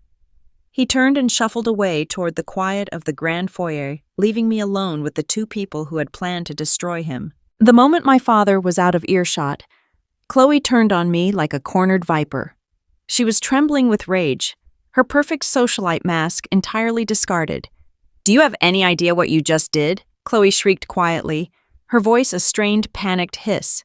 "We need that signature tonight, Clara. We have a massive investment deadline on Monday morning. You just derailed months of financial planning. You are trying to sabotage us because you have nothing in your own pathetic life." I looked at her, taking in the sheer desperate cruelty of her words. She was perfectly willing to let our father starve in his old age just to keep her leased BMW in the driveway. "You are right about one thing, Chloe," I said calmly, adjusting my handbag on my shoulder. "You definitely have a massive deadline on Monday morning. But Dad's money is not going to save your warehouse." Brad's jaw dropped. The color vanished from his face so quickly I thought he might faint. He stared at me, his eyes wide with a sudden, horrifying realization. He had never mentioned the warehouse to me. He had never mentioned Monday morning to anyone outside of that hushed kitchen argument. "How do you know about the warehouse?" Brad breathed, his voice barely a rasp. I just smiled. It was a cold, clinical smile. "Enjoy the rest of this party, Brad," I said smoothly. "I suggest you get another drink. You are going to need it." I turned my back on them and walked away, leaving Brad and Chloe standing at the bar, drowning in a sudden terrifying sea of their own making. I did not go back to my table by the kitchen. I moved to the edge of the room, standing quietly in the shadows near the grand entrance, waiting for the final act of the evening to begin. The trap was fully set, and the general manager was about to arrive. I watched from the shadows of the grand entrance as the panic at the bar mutated into something else entirely. Brad and Chloe stood frozen for a few moments after I walked away. Brad was pale and sweating, tugging at the collar of his velvet jacket, as if the room had suddenly lost all its oxygen. Chloe was clutching her diamond tennis bracelet, her face twisted in a mixture of fury and fear. They looked like two thieves who had just realized the vault was empty. Then my mother appeared. Beverly Jenkins possessed an uncanny ability to sense any disruption to her carefully curated social events. She had been holding court near the ice sculpture, soaking in the admiration of her peers, but the sudden sharp tension at the bar drew her attention like a magnet. I watched her excuse herself from a group of wealthy church elders and glide across the ballroom floor. Her silver beaded gown caught the light of the crystal chandeliers, making her look like a shimmering, immovable force. She approached Brad and Chloe with a tight, practiced smile designed for public consumption, but her eyes were entirely cold. I could not hear their conversation over the sound of the string quartet and the clattering of silverware, but I could read their body language with absolute clarity. My mother leaned in closely, demanding to know what had just happened. Brad immediately began to spin the narrative. I watched his hands move frantically, pointing in my direction. He was breathless, his face flushing with artificial outrage. He was telling her that I had just ruined a massive financial opportunity for the family. He was telling her that I had marched up to the bar, suffered a complete mental breakdown out of sheer jealousy, and physically snatched his private investment documents. Chloe nodded vigorously, adding her own dramatic flair, touching her chest and looking appropriately traumatized. They were handing my mother a lie, wrapped in the exact packaging she loved most. It was a story that painted her golden child as the innocent victim and her outcast daughter as the unstable villain. My mother turned her head slowly. Her gaze cut through the crowded ballroom and found me standing near the grand entrance. For a fraction of a second, the mask slipped. I saw raw, unfiltered hatred in her eyes. It was the look of a woman who genuinely despised her own child for daring to step out of the tiny, pathetic box she had built for her. But Beverly Jenkins abhorred a public scene. Yelling was for the lower classes. Screaming matches were for people who did not know how to wield real power. My mother used a much more sophisticated, much more devastating weapon. She used social sabotage. She turned back to Brad and Chloe, patting their arms soothingly. She instructed them to return to their seats at the gold-draped VIP table and look unbothered. Then she began her campaign. I watched in quiet fascination as my mother went to work. It was a masterclass in suburban warfare. She did not rush. She moved from table to table with the graceful, deliberate pace of a seasoned politician. She started with the women from her social club, leaning down to place a gentle, perfectly manicured hand on their shoulders. She would lean in close, lowering her voice to a confidential, sorrowful whisper. I knew exactly what she was doing. She was laying the groundwork. She was building a firewall of lies to protect Brad and Chloe, ensuring that if my father brought up the bizarre interaction at the bar, the entire room would already believe that I was simply losing my mind. She moved from the church elders to my father's management team. She poured poison into every ear she could find, and she did it with a smile that looked exactly like a broken heart. She was playing the role of a woman martyred by her own flesh and blood, asking for nothing but prayers and understanding. I decided I had seen enough from the doorway. I adjusted the strap of my black leather handbag, feeling the solid, comforting weight of the forensic audit and the contract termination papers resting safely inside. I walked back across the room to my seat at the far corner, the table tucked away by the kitchen doors with the janitorial staff and the junior line workers. As I sat down, I could feel the atmosphere in the ballroom shifting. The whispers were traveling fast. Gossip is a currency in my mother's world, and tonight she was spending it freely. I could feel the eyes of the wealthy country club guests darting toward my table. They looked at me, then quickly looked away, whispering behind their linen napkins. I knew the script my mother was reading to them. I had heard variations of it for the last 12 years. She was telling them that Clara was struggling. She was saying that Clara was just so incredibly jealous of Chloe's success. She was whispering that it broke her heart to see me struggling so much with my little bookkeeping gigs, and that seeing Brad do so well in high-level corporate finance just sent me over the edge into a jealous breakdown. She told them they just had to pray for me. It was weaponized pity.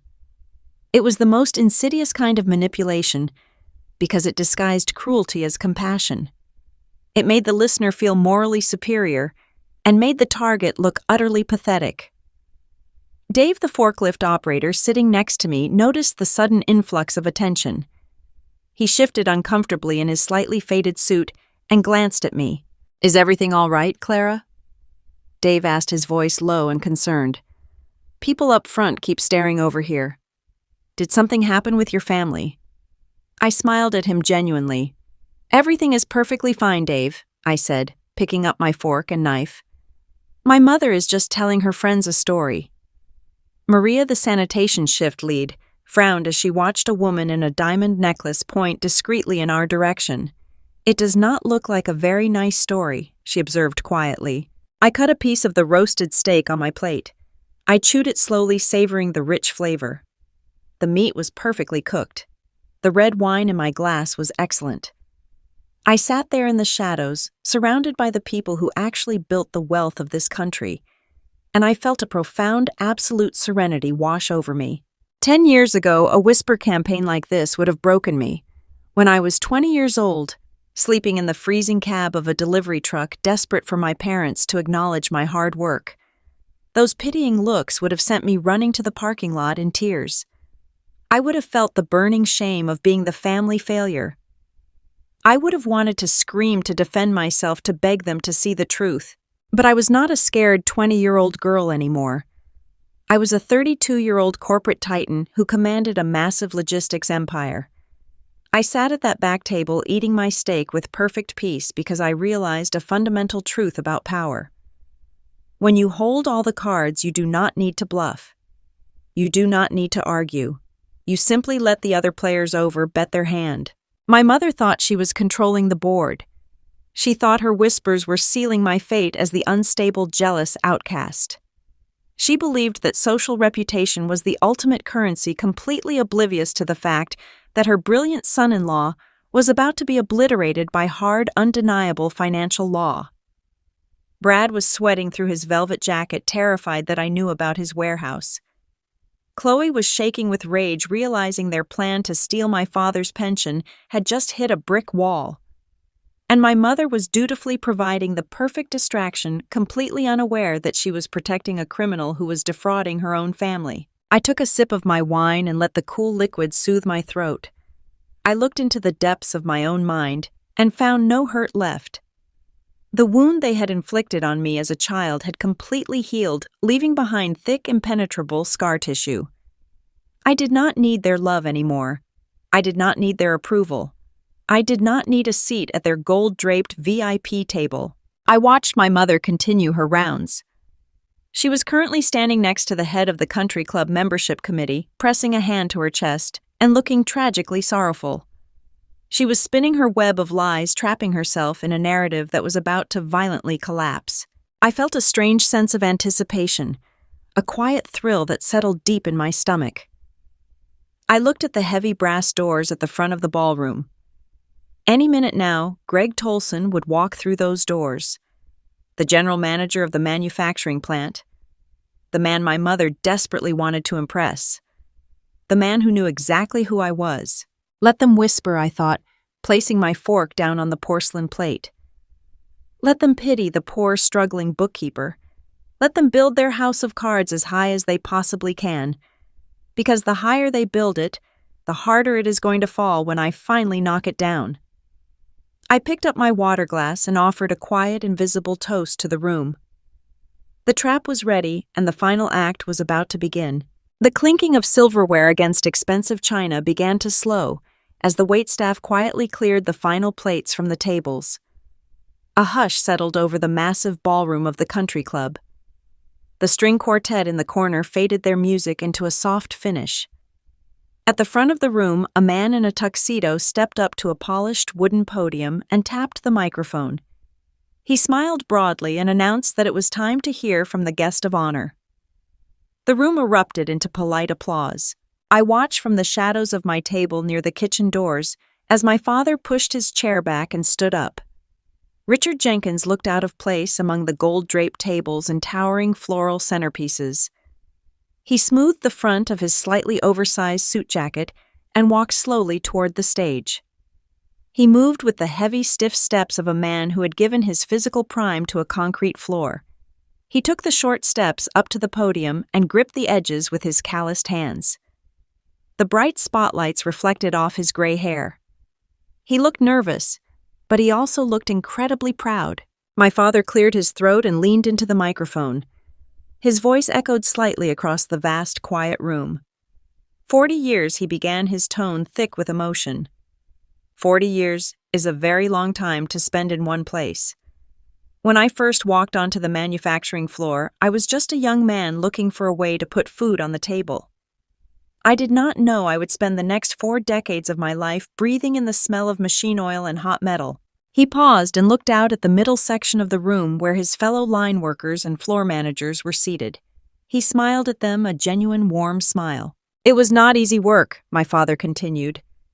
There were mornings when my alarm would go off at 4 o'clock, and my joints would ache so badly I did not know how I would stand up. There were double shifts and mandatory overtime, and days when the heat on the factory floor was completely unbearable.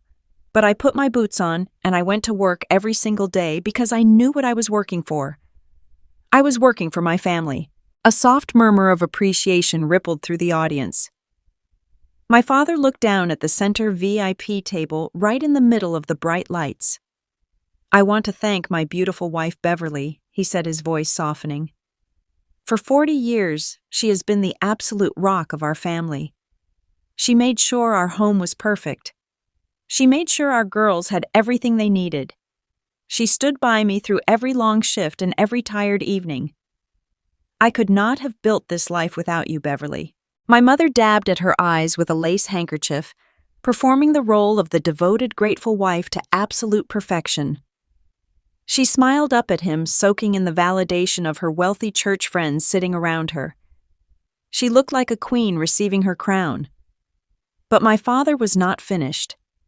He shifted his gaze, slightly focusing on my sister. And to my daughter Chloe, he said, his voice swelling with immense pride, "You have always been my absolute pride and joy. From the moment you were born, you brought a special kind of light into our home. You are beautiful, you are successful, and you carry the Jenkins family name with such grace. Watching you grow into the woman you are today has been the greatest reward of my life." Chloe beamed, radiating smug satisfaction in her crimson sequined gown. She reached across the table and squeezed my mother's hand, projecting the perfect image of a loving family unit. Then my father turned his attention to the man sitting next to Chloe. "And of course I have to thank Brad," my father announced, his tone shifting into one of deep respect and admiration. "Brad, you are the son I always wanted. You are a true business titan. You have built an incredible career in commercial supply, and you have given my daughter a beautiful life." I sat perfectly still in the dark corner of the room. The absolute bitter irony of his words was suffocating. My father was standing on a stage, pouring his heart out, praising the man who had just spent the entire evening trying to steal his life savings. My father was calling him a business titan, completely unaware that Brad was a fraud who was currently facing imminent bankruptcy and federal charges.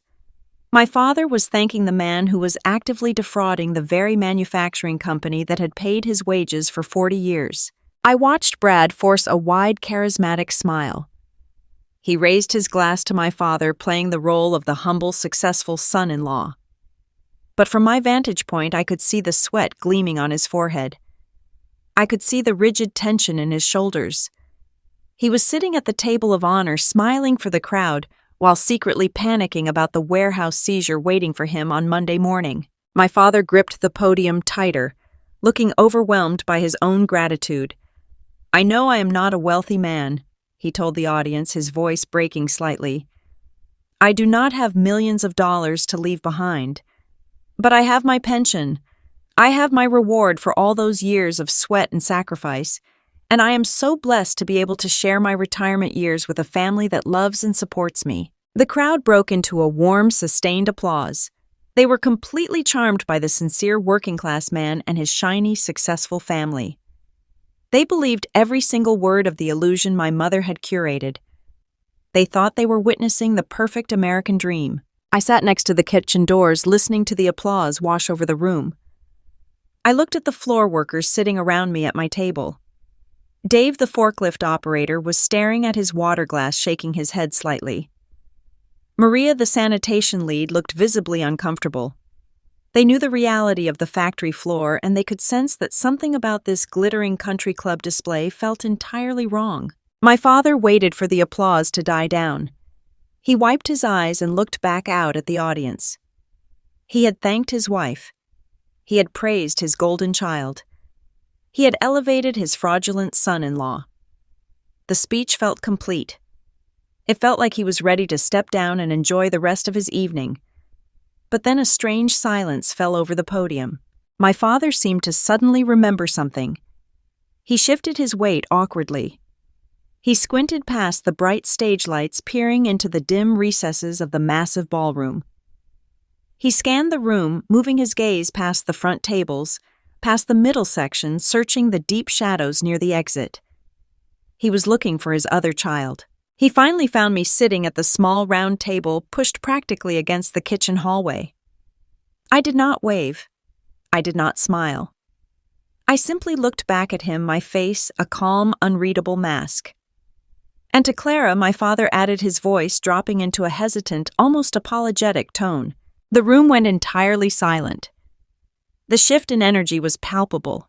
The crowd had just been cheering for a business titan and a beautiful, successful daughter. Now they were waiting to hear what the patriarch had to say about the child hiding in the back. To Clara, he repeated, clearing his throat uncomfortably, who is still finding her way in the world. He paused, struggling to find words of praise for a daughter he believed was a complete failure. He could not compliment my career because he thought I was a struggling bookkeeper. He could not compliment my lifestyle because my mother had spent years telling everyone I lived in poverty. He had absolutely nothing to say. "Thank you for showing up." My father finally finished, offering a weak, stiff nod in my direction. That was it.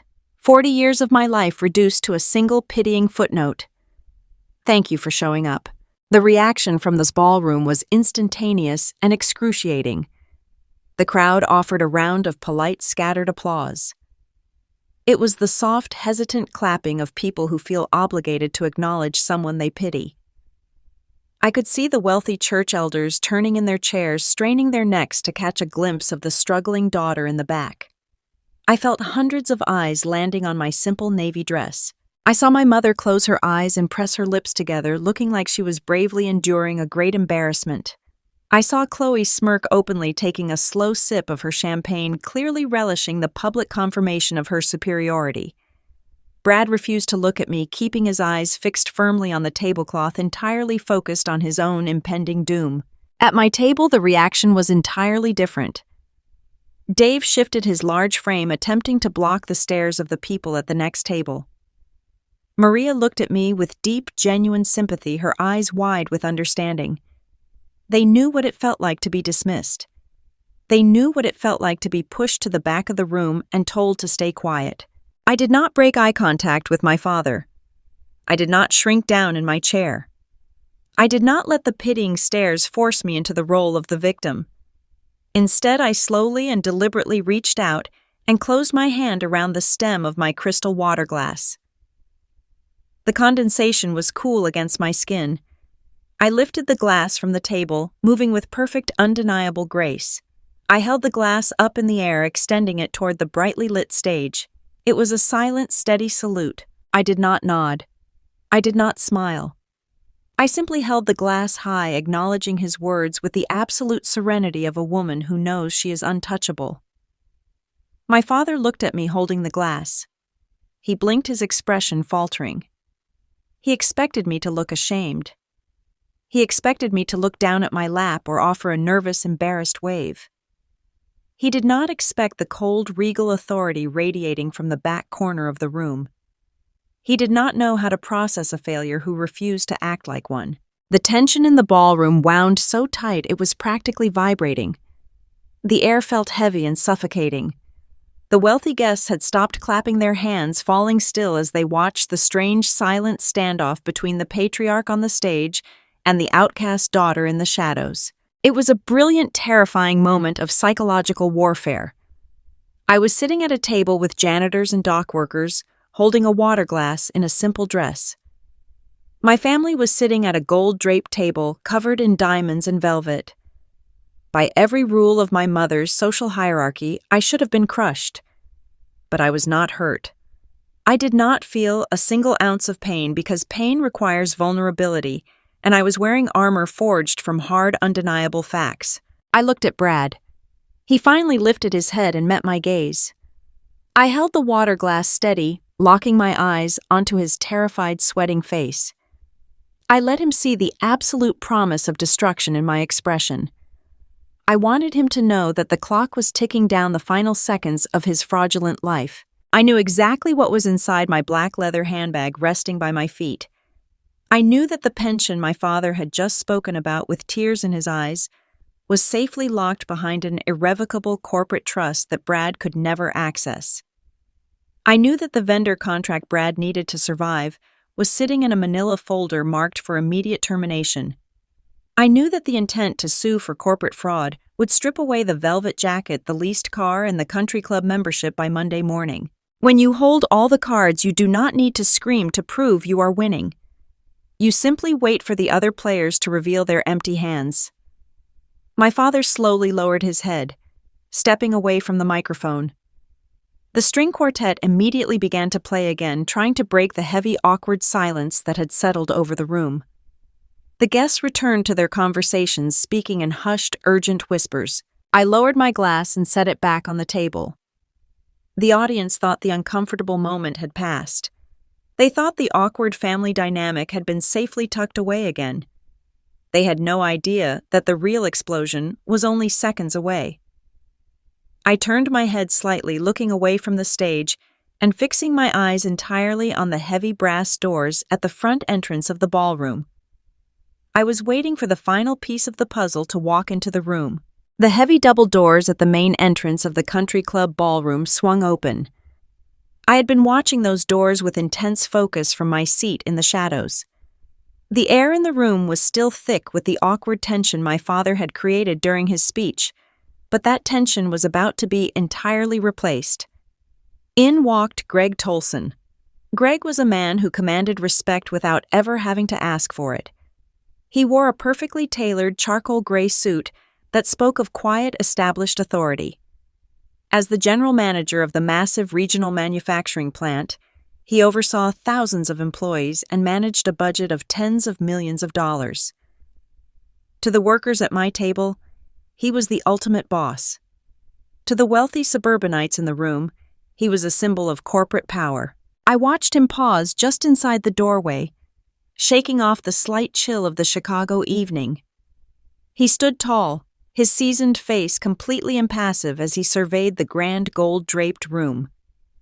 He was not there to celebrate a 40-year line worker out of the goodness of his heart. He was there because the sole owner of the holding company that paid his salary had ordered him to be there. My mother possessed an absolute sixth sense for wealth and power. Beverly Jenkins could spot a corporate executive from a mile away. She had been sitting at her center table basking in the lingering glow of my father's speech, but the moment Greg stepped through those doors, her entire demeanor shifted. I watched her posture snap to rigid attention. Her eyes widened, locking onto Greg like a heat-seeking missile. To my mother, Greg Tolson was the ultimate prize. He was the most important man in the room, the key to validating her entire social existence. My mother did not even wait for the waitstaff to finish pouring coffee. She completely abandoned her half-eaten slice of cake. I watched from the back of the room as she leaned over and aggressively grabbed my sister Chloe by the arm. She whispered something frantic and urgent into Chloe's ear. Chloe immediately set down her champagne glass and sat up straight. Then my mother reached across the table and grabbed Brad. Brad was still visibly sweating from our confrontation at the bar. He looked pale and panicked, his mind undoubtedly racing with thoughts of his impending bankruptcy and the warehouse seizure waiting for him on Monday morning. But my mother did not care about his discomfort. She saw an opportunity, and she was going to seize it. She physically pulled Brad out of his chair, her manicured fingers digging into the fabric of his imported velvet jacket. I watched them move as a unit. My mother led the charge, parting the sea of country club guests with ruthless efficiency. She was marching across the ballroom floor, dragging her golden child daughter and her fraudster son-in-law behind her.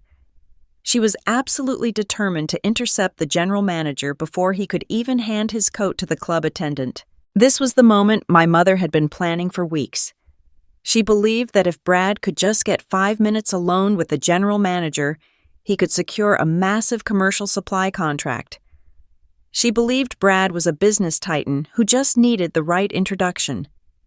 She had no idea that Brad was actually a desperate criminal who was currently defrauding the very plant Greg Tolson managed. The sheer visual comedy of the scene was almost too perfect. My mother was parading a thief directly toward the man he was stealing from. I remained seated at my table by the kitchen doors for a few more seconds, letting the anticipation build in my chest. Dave, the forklift operator, leaned forward and followed my gaze across the room. He let out a low whistle of surprise. "That is Mr. Tolson," Dave whispered reverently. "I cannot believe the big boss actually showed up to a line worker's retirement dinner. He never comes to these things. Your dad must be incredibly honored." I smiled warmly at Dave. "I think tonight is going to be full of surprises for everyone," I replied smoothly. I watched my mother close the distance. She cut off a group of my father's colleagues who were moving toward the exit, entirely ignoring their annoyed expressions. She reached the grand foyer just as Greg was looking around the room. She threw her arms open, projecting an aura of overwhelming syrupy charm. She was ready to play the ultimate hostess. I knew it was my cue to move. I slowly stood up from my chair. I smoothed the front of my navy silk dress and picked up my black leather handbag from the floor. The bag was heavy with the forensic audit and the termination papers that would end Brad's entire existence. I offered a quiet, polite goodbye to Dave and Maria, thanking them for their company. Then I began to walk. I did not rush. I walked with the slow, deliberate grace of a woman who controls every single variable in the room. I navigated through the outer edges of the ballroom, sticking to the shadows near the walls. I wanted to position myself perfectly. I wanted to be close enough to hear every single word of my mother's desperate networking pitch, but I wanted to remain just on the periphery of their vision.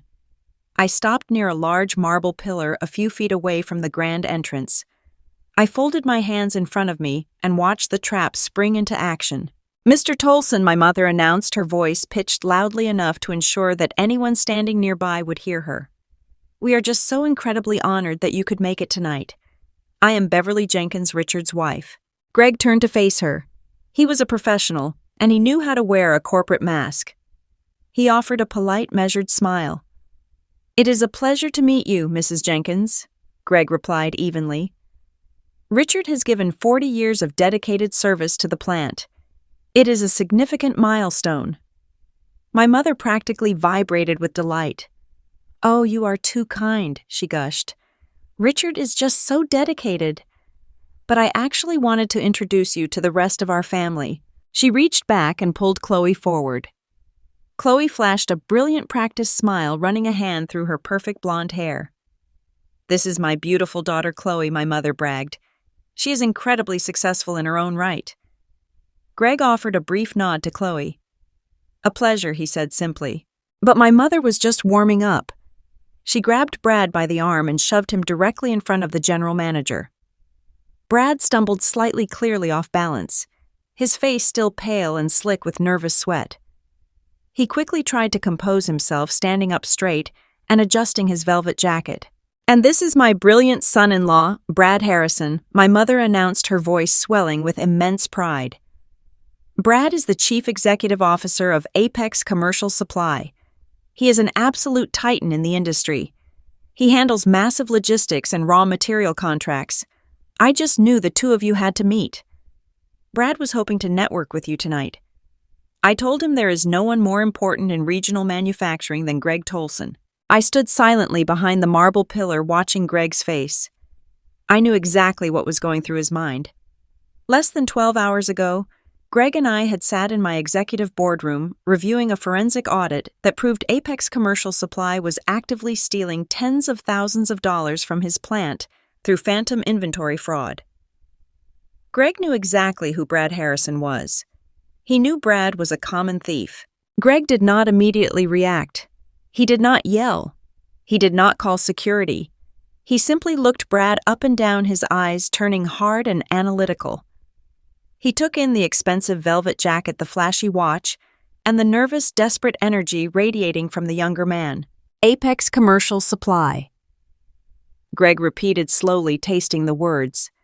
His tone was perfectly neutral, but there was a sharp, dangerous edge underneath it. Yes, I am very familiar with your company, Mr. Harrison. We have been reviewing your recent shipments to our Ohio Valley facility quite closely. Brad swallowed hard. The muscle in his jaw twitched.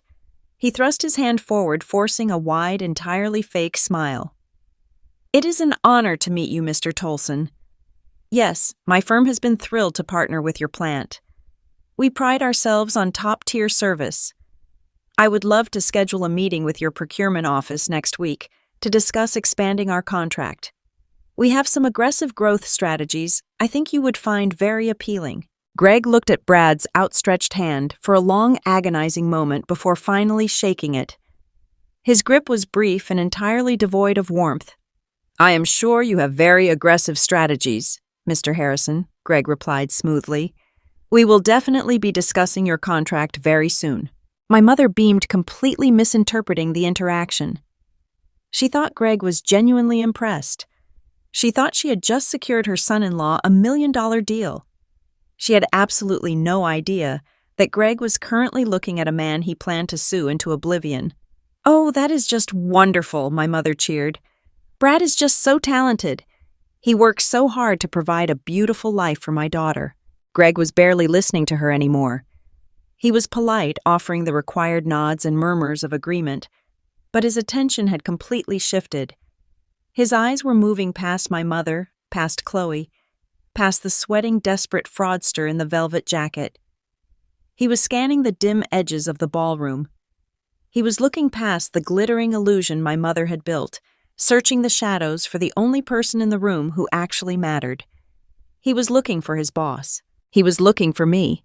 I stepped out from behind the marble pillar. The soft ambient light of the foyer caught the simple lines of my navy silk dress. I walked slowly toward the small circle they had formed near the coat check. I watched Greg's eyes lock onto me. I saw the immediate shift in his posture. The polite, detached corporate manager instantly vanished, replaced by a man standing at absolute attention for the owner of his company. My mother heard my footsteps approaching. She turned her head, and the triumphant smile on her face immediately curdled into a scowl of deep annoyance. Clara, my mother hissed under her breath, taking a quick step toward me to block my path. I told you to stay in the back. Do not interrupt this. Brad is speaking with Mr. Tolson. This is important corporate business. Go back to your table. I did not stop walking. I did not look at my mother. I kept my eyes entirely focused on the general manager. The air in the foyer suddenly felt heavy, thick with the electric charge of impending destruction. The fake perfect world my family had constructed was standing right in front of me, completely hollow and ready to shatter. I reached the edge of their circle. I stopped directly next to Brad, who flinched away from me as if I was carrying a loaded weapon. He remembered what was in my handbag. He remembered that I knew about his warehouse. My mother opened her mouth to scold me again, her face reddening with anger. But before she could speak a single word, Greg Tolson stepped past her. He ignored my mother completely. He ignored Brad completely. He stopped directly in front of me, offering a deep, respectful nod. "Good evening, Ms. Jenkins," Greg said, his voice ringing out clearly in the quiet foyer, perfectly respectful and entirely subordinate. "I apologize for the delay. I came as soon as I received your directive. We are ready to proceed whenever you are." The silence that followed those words was absolute. It was the sound of a universe collapsing. The heavy silence in the grand foyer felt like the strange, suffocating calm right before a massive hurricane makes landfall. Greg Tolson stood perfectly straight just inside the large brass doors.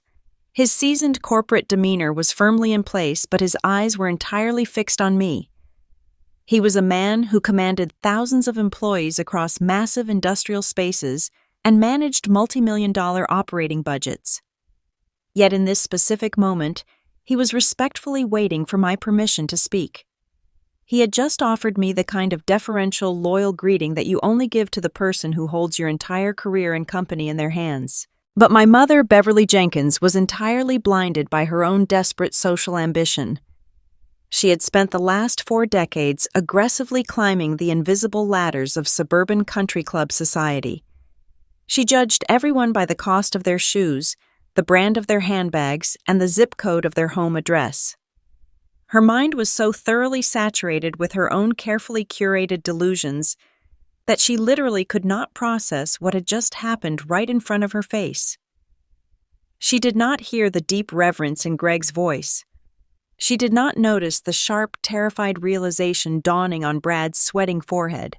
Instead, my mother assumed Greg was simply confused. She assumed that a powerful, wealthy executive like Greg Tolson was looking past her perfect golden child and her supposedly brilliant son-in-law because he had caught sight of an unwelcome, embarrassing disruption. She truly thought Greg was staring at me because my plain navy silk dress and quiet, unassuming demeanor were an offensive stain on her glorious high society evening. I stood just on the periphery of their tight little circle, my black designer leather handbag resting heavily on my shoulder. Inside that bag, the termination papers for Brad's fraudulent supply company and the forensic audit proving his massive theft were practically vibrating with radioactive justice. I did not say a single word. I let the terrible silence stretch out, watching my mother's face cycle rapidly from initial irritation to swift, aggressive damage control.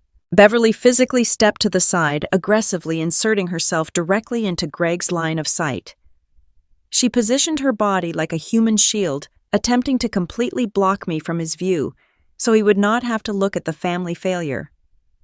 She threw her shoulders back and forced a bright, painfully artificial laugh that echoed off the sparkling crystal chandeliers above us. She reached out and placed her perfectly manicured hand on Greg's tailored sleeve, adopting a tone of cloying, syrupy sweetness mixed with deep maternal embarrassment. "Oh, please do not mind her, Mr. Tolson," my mother said, waving her other hand dismissively in my general direction. She let out another sharp, nervous chuckle, absolutely desperate to steer the executive's attention back to Brad and Chloe. "That is just our other daughter, Clara. I apologize if she interrupted your conversation. She has a terrible habit of hovering around places where she does not belong." Greg blinked slowly. His thick brow furrowed as he looked down at my mother's hand resting casually on his expensive suit jacket. He slowly raised his eyes back to my mother's face, a profound, unadulterated confusion starting to wash over his seasoned features. He did not pull away immediately, but his entire posture went rigid with shock. My mother took his silence as an invitation to further explain away my pathetic existence. She leaned in a fraction closer to him, adopting that familiar weaponized tone of pity she used so effectively on her wealthy church friends. It was the exact tone that allowed her to sound like a long-suffering, supportive saint while actively burying her own flesh and blood in front of strangers. "We love her, of course," my mother continued, her voice dripping with fake theatrical sympathy. "But she is just so terribly different from Chloe. You see, Clara just does a little clerical work. She balances basic books for small, insignificant businesses downtown. She never really had the ambition or the drive to succeed in the fierce corporate world the way Brad has." Brad made a choked, miserable sound that was halfway between a cough and a gasp of pure terror. He took a staggering step backward, looking as though he might physically collapse onto the polished marble floor. Chloe reached out to grab his arm to steady him, her own face turning a sickly pale shade of gray. They both knew I held the hard evidence of their massive corporate fraud. They both knew I held the absolute power to destroy them financially and legally. But they were completely paralyzed, trapped in the living nightmare of watching my mother hand me the gasoline and the matches to burn them alive. My mother did not notice their terror at all. She was entirely focused on Greg, desperate to maintain her pristine illusion of perfection for the general manager. She pointed a sharp, manicured finger straight at my chest, ensuring that the important executive knew exactly how little I mattered to the great Jenkins family legacy. She made some very poor, foolish choices when she was younger, my mother proclaimed loudly, making sure that a few passing country club guests caught her masterful performance of maternal sorrow. We tried to help her find a better path, but she insisted on doing things her own stubborn blue-collar way. And look where it got her. She never really amounted to much. She is still a failure, bless her heart. Bless her heart. The ultimate devastating suburban weapon. 3 little words designed to deliver a lethal public blow wrapped neatly in a velvet ribbon of fake compassion. I stood there and absorbed the brutal insult with absolute, unshakable peace. A decade ago, that sentence would have shattered me into a million jagged pieces. When I was 20 years old and desperate for love, I would have felt the burning, suffocating shame of being publicly disowned by my own mother. But tonight, I felt nothing but a cold, clinical, detached fascination. I was watching a woman willingly march out onto a fragile glass bridge that was already shattering beneath her very feet. I did not break eye contact with Greg Tolson. I kept my face entirely neutral and composed. I did not display a single ounce of anger, and I did not display any sorrow. I simply waited for the general manager to process the absolute insanity of what this woman had just confidently said to him. The air in the grand foyer completely stopped moving. The lively string quartet in the background seemed to fade away into absolute nothingness. The entire universe contracted into a tight, vibrating circle around the 5 of us. My mother stood there with a self-satisfied, victorious smirk, entirely convinced she had just saved the networking opportunity of a lifetime. Brad and Chloe looked like 2 people tied to the tracks, watching a massive freight train bear down on them at full speed. And then the general manager moved. Greg Tolson was a man who had spent his entire adult life navigating the brutal, uncompromising world of industrial manufacturing. He had negotiated with vicious, unrelenting union bosses. He had faced down aggressive corporate raiders. He knew exactly how to handle difficult, complicated people in high-stakes environments. But looking at Beverly Jenkins, I could see that he had never encountered a brand of toxic, self-serving delusion quite like this before in his entire career. Greg slowly and deliberately reached out his large hand and removed my mother's manicured fingers from the sleeve of his tailored suit jacket. He did not do it aggressively, but the gesture was packed with such profound, undeniable rejection that my mother physically recoiled. Her triumphant, syrupy smile instantly faltered, replaced by a sudden sharp look of genuine confusion. Greg lowered his drink to his side. He turned his body, slightly squaring his broad shoulders to face my mother directly. The polite, measured mask of a visiting corporate executive was completely gone. In its place was a look of raw, unadulterated disgust. He looked at Beverly Jenkins the way a decent person might look at something vile they had just scraped off the bottom of their shoe. For a few agonizing seconds, he said absolutely nothing. He just let the heavy, suffocating silence stretch out across the foyer, forcing my mother to squirm under the crushing weight of his furious judgment. Then Greg shifted his gaze to me. He looked at my simple navy silk dress. He looked at the black leather handbag resting against my side. He offered me a single slow nod of profound, unwavering respect. It was a silent, powerful acknowledgement of the brutal, exhausting path I had walked to get here.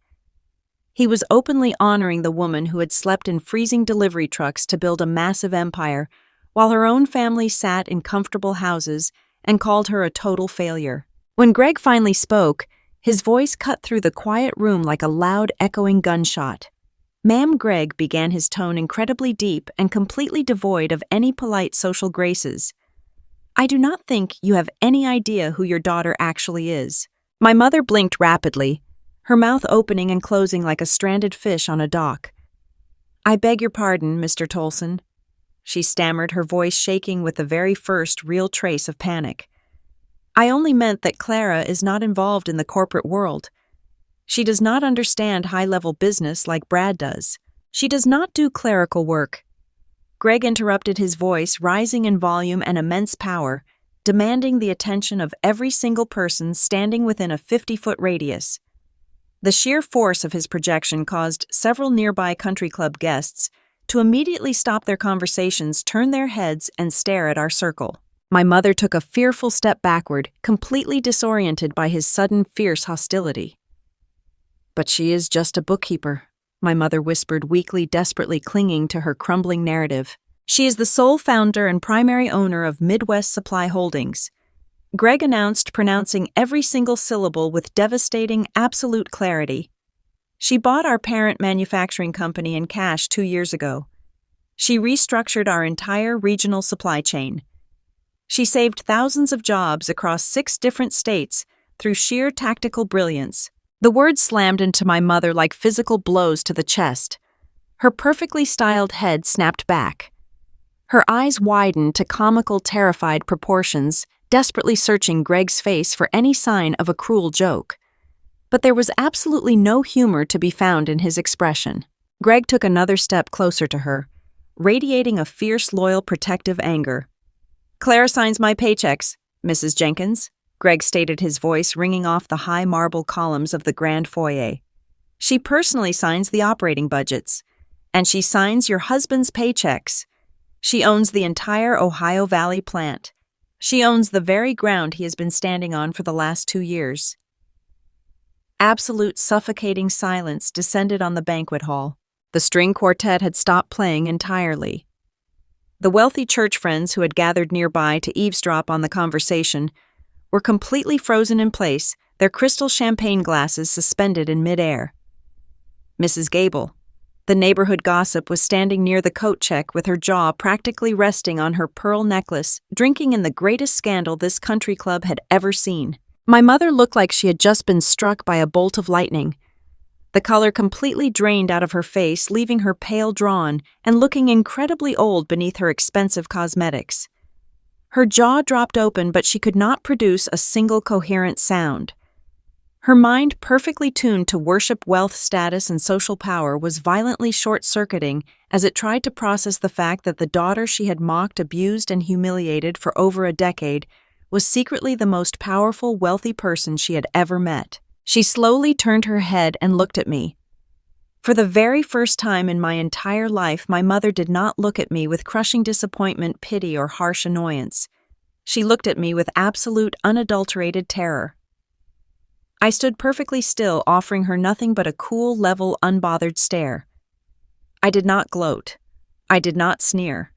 I simply allowed her to absorb the massive, crushing magnitude of her own colossal mistake. But Greg was not finished. He turned his fierce attention toward Brad. Brad was visibly shaking now, his hands stuffed deep into the pockets of his velvet jacket to hide his violent tremors. He looked like he was going to be physically sick. "And as for this brilliant son-in-law of yours," Greg continued, pointing a solid, accusing finger directly at Brad's chest, "he is not a business titan. He is a common, desperate thief. His commercial supply firm has been deliberately overbilling Ms. Jenkins' holding company for the past 6 months, using phantom inventory fraud. I am here tonight because Ms. Jenkins ordered me to freeze his vendor contracts and prepare for a massive corporate lawsuit." Chloe's red sequined dress suddenly seemed to lose all its expensive shine. She let out a sharp, pathetic gasp and buried her face in her trembling hands, realizing that the luxury life she cherished above all else was officially dead and buried. "Your son-in-law is facing imminent corporate bankruptcy and federal fraud charges." Greg delivered the final lethal blow to my mother's curated reality. "And your daughter Clara is the only reason he is not already sitting in a jail cell tonight." The grand illusion was completely shattered. The beautiful, perfect Jenkins family stage had been burned to absolute ashes in less than 2 minutes. My mother stood completely paralyzed, her hands trembling wildly at her sides, her eyes darting frantically between me, the furious general manager, and the disgraced fraudster she had championed as a hero. The entire country club was staring at her. The church elders were whispering furiously, their eyes wide with judgment. The carefully constructed social hierarchy that my mother had worshipped and maintained for 40 years was actively collapsing into dust around her ears. I looked at the people who had tried to destroy me. I looked at the mother who had called me a total failure. I looked at the sister who had treated me like dirt to elevate herself. I looked at the brother-in-law who had tried to steal an old man's hard-earned pension just to save his own miserable, fraudulent skin. I reached into my black leather handbag and pulled out the crisp, pristine manila folder containing the devastating forensic audit and the brutal contract termination papers. The heavy, expensive paper felt smooth, cool, and incredibly powerful in my hands.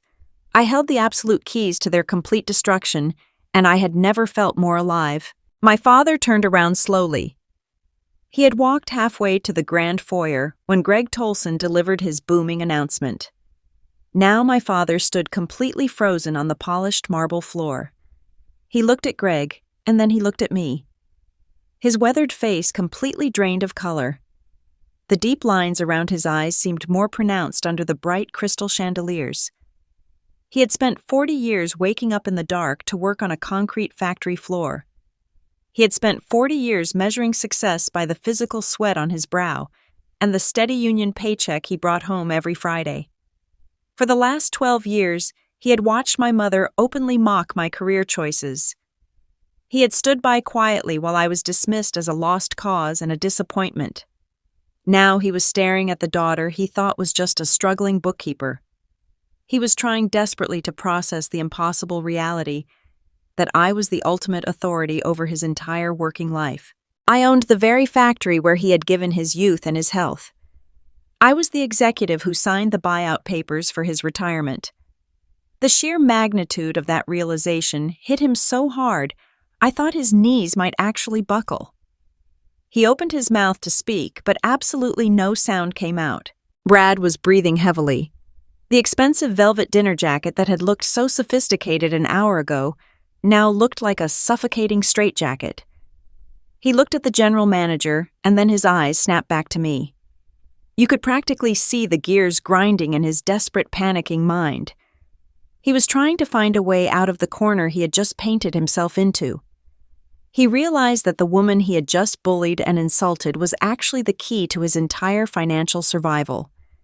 He realized that the sister-in-law he had treated like dirt was the only person standing between him and a federal prison cell.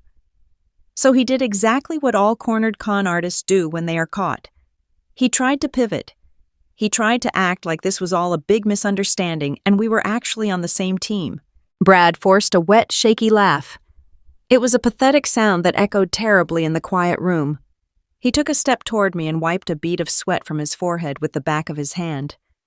"Wait a minute," Brad stammered, his voice completely lacking its usual arrogant swagger. "Midwest Supply Holdings. Clara, you are the owner of Midwest Supply. That is incredible. That is just fantastic news." He looked around at the country club guests, trying to project confidence. He offered me a wide, desperate smile that did not reach his terrified eyes. "My company is one of your top vendors," Brad continued, his voice rising slightly in pitch, as he tried to sell the illusion to the wealthy crowd watching us. "Apex Commercial Supply. We do massive volume with your Ohio Valley plant. We provide all your industrial fasteners. We are partners, Clara. We are practically in business together. This is amazing. We can keep all the profits right here in the family." He actually reached his hand out as if he expected me to shake it. He wanted me to play along. He wanted me to validate his fake success in front of my mother's church friends and the country club elite. He was praying that familial obligation would force me to cover for him in public. I looked at his outstretched hand. I did not move. I let the silence stretch out for 10 agonizing seconds. The entire ballroom was watching us. Dave, the forklift operator, and Maria, the sanitation lead, had walked out from the back table and were standing near the doorway, completely mesmerized by the scene. I finally spoke. My voice was calm, cold, and perfectly steady. "We were vendors, Brad," I said, "until my auditors caught you overbilling us for $80,000 in phantom inventory." Brad dropped his hand. His mouth fell open. A collective gasp rippled through the crowd of wealthy guests standing around the foyer. My mother let out a small, horrified squeak and pressed her hands against her cheeks. "You think you are very smart, Brad." I continued, speaking clearly so every single person in the room could hear the truth. "You thought you found a blind spot in our automated accounts payable software. You billed my manufacturing plant for premium industrial materials, but you shipped us cheap, worthless scrap. When my floor managers rejected the shipments, you issued fake credit memos to hide the missing materials while keeping our cash. You stole $80,000 from my company over the last 6 months to pay for your leased cars and your country club dues. You funded your entire fake luxury life by robbing my factory. Brad was shaking uncontrollably now. "That is not true," he whispered frantically, looking around at the judging faces of the country club members. "It is a clerical error. It is just an accounting mistake, Clara." "You are confused." "I am never confused about numbers, Brad," I replied smoothly. "And I am definitely not confused about your corporate debt." I reached down and unzipped my black leather handbag. The sound of the metal zipper was the only noise in the completely silent room. I reached inside and pulled out the thick, pristine manila folder. I stepped forward and dropped the folder flat onto the polished surface of a small cocktail table right in front of Brad and Chloe. The heavy stack of papers hit the glass top with a loud, definitive slap. I tapped my finger on the cover of the folder. "Your contract is terminated as of 5 o'clock today," I announced, my tone carrying the absolute finality of a judge reading a sentence. Inside this folder is the formal notice of termination for Apex Commercial Supply. There is also a complete forensic audit of your business ledgers. My legal team has already drafted an intent to sue for corporate fraud and embezzlement. You pierced your own corporate veil, Brad, by commingling your business loans with your personal expenses. That means we are coming after your business, your 5-bedroom house, your bank accounts, and every single thing you own. You are entirely finished. Brad physically shrank back from the table as if the manila folder was covered in poison. His shoulders collapsed. The arrogant, commanding posture he had carried all evening completely vanished. He looked small, weak, and utterly destroyed. He stood frozen in front of the entire town, stripped of his fake wealth and exposed as a common criminal. But I was not done. I turned my attention away from his failed business and looked directly at the real crime he had committed tonight. I looked at the dark, terrible secret he thought he had successfully hidden. "And those tax papers you tried to get Dad to sign at the bar?" I asked, my voice dropping into a register of pure protective fury. "Do not insult my intelligence by pretending those were investment documents." Brad let out a pathetic whimpering sound and squeezed his eyes shut. He knew exactly what was coming and he could not stop it. "I know you are facing bankruptcy, Brad." I told him the truth, echoing brutally across the marble foyer. "I know your supply lines are frozen. I know a commercial debt collection agency is seizing your warehouse on Monday morning. I know that you are exactly $150,000 in debt." I turned and pointed at my father, who was still standing nearby, clutching his chest and listening in absolute horror. "That is the exact penny for penny amount of my father's retirement pension," I declared, my voice ringing with righteous anger. "A pension that I personally approved just days prior. You targeted him. You researched his payout. You threw this lavish retirement party just to get him drunk enough to sign away his entire life savings. You tried to steal a 40-year pension from an old man to cover your corporate fraud. You were going to let him starve in his old age just so you could keep your luxury cars for a few more months." The reaction from this crowd was devastating. The wealthy socialites who had admired Brad just an hour ago were now looking at him with absolute disgust. Mrs. Gable, the neighborhood gossip, loudly muttered that it was the most despicable thing she had ever heard. The floor workers from my plant muttered angry curses, glaring at Brad with genuine hatred. Stealing from a corporation was one thing, but trying to rob an old line worker of his hard-earned pension was a sin that no one in that room could forgive. Chloe finally broke. The reality of the situation crashed down on her perfect, curated life. She realized that the money was gone. She realized the house was gone. She realized her status in the suburban hierarchy was permanently destroyed. She did not cry for our father. She did not express a single ounce of remorse for trying to steal his money. She burst into loud, humiliating tears of pure selfish loss. She covered her face with her hands and sobbed, ruining her expensive makeup. Her bright red sequined dress suddenly looked cheap and ridiculous. She slumped down into a nearby chair, hiding from the judging stares of her church friends. She had spent her whole life treating me like dirt to elevate herself, and now she was sitting in the ashes of her own making. My mother looked like she had turned to stone. Beverly Jenkins stood silently with her hands trembling at her sides. Her entire universe was built on the foundation of appearances. She had spent decades parading Chloe around as the ultimate success story and hiding me away as the ultimate embarrassment. She had driven herself into massive debt trying to keep up with the wealthy people in this country club. And now the very people she worshipped were staring at her family with pity and revulsion. My mother looked at Greg Tolson hoping for some kind of salvation. But the general manager simply shook his head, turned his back on her, and walked over to stand respectfully behind me. He chose his side, and he made it incredibly clear to everyone in the room exactly who held the real power. I looked at my father. He was weeping quietly. The shock and the betrayal were rolling down his weathered cheeks.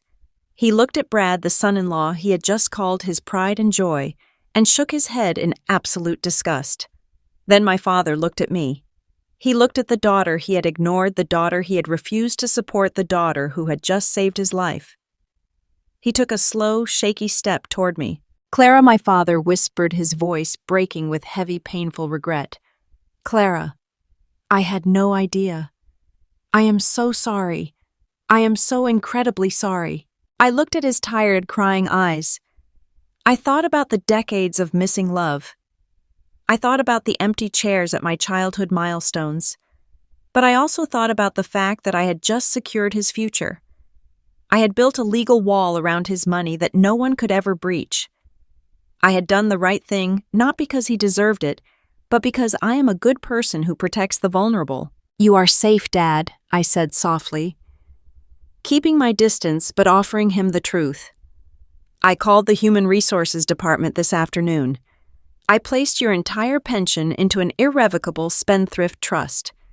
Brad cannot touch it. Mom cannot touch it. It is locked away for your retirement, and it requires my signature to move a single dime. You will never have to worry about money again. My father covered his face and sobbed, burying his head in his rough hands. He finally understood the massive, quiet weight of what I had done for him. I turned away from my crying father, my sobbing sister, my paralyzed mother, and the ruined fraudster who was silently staring at the floor. I picked up my black leather handbag from the chair. I smoothed the front of my simple navy dress. I felt no need to scream or shout or demand apologies. The truth had done all the heavy lifting for me. I walked out of the country club ballroom, leaving them to face the absolute destruction of their own lies. I walked out into the cool, crisp night air feeling a profound, beautiful peace. The little bookkeeper they had abandoned had built an empire from the ground up. And tonight, she had finally set herself completely free. My mother stared at the manila folder sitting on the cocktail table like it was a live explosive. The silence in the country club foyer was heavy and thick. For the first time in my entire life, I watched Beverly Jenkins completely lose her ability to control the narrative. The wealthy church friends she had spent decades trying to impress were currently staring at her with wide eyes and open mouths. The social hierarchy she worshipped had just collapsed into a pile of jagged, useless pieces right at her feet. She looked at Brad, who was sweating and trembling, and then she looked back at me. I could see the gears in her mind violently shifting, trying to find a way to rewrite this disaster. She had spent the last 12 years calling me a failure, but suddenly, I was the wealthiest and most powerful person in the room. Her survival instincts kicked in. She tried to pivot. I watched my mother take a hesitant step toward me. She reached out her manicured hand, intending to touch my arm. She wanted to create a picture of maternal affection for the audience watching us. She forced her mouth into a trembling, fragile smile that looked completely unnatural on her pale face. "Clara, honey," my mother stammered, her voice shaking with a desperate pleading tone I had never heard before. "Clara, we did not know. We had no idea you were doing all of this. You never told us about your company. We are just so proud of you. We are family, honey. We can work this out together. You do not need to do this to Brad. We are a family and family protects each other." I watched her hand moving toward me. I did not let her touch me. I took one deliberate step backward, creating a physical boundary made of solid iron. The movement was simple, but it carried the weight of a door slamming shut forever. I looked at the woman who had forced me to park my car down the street because I was an embarrassment.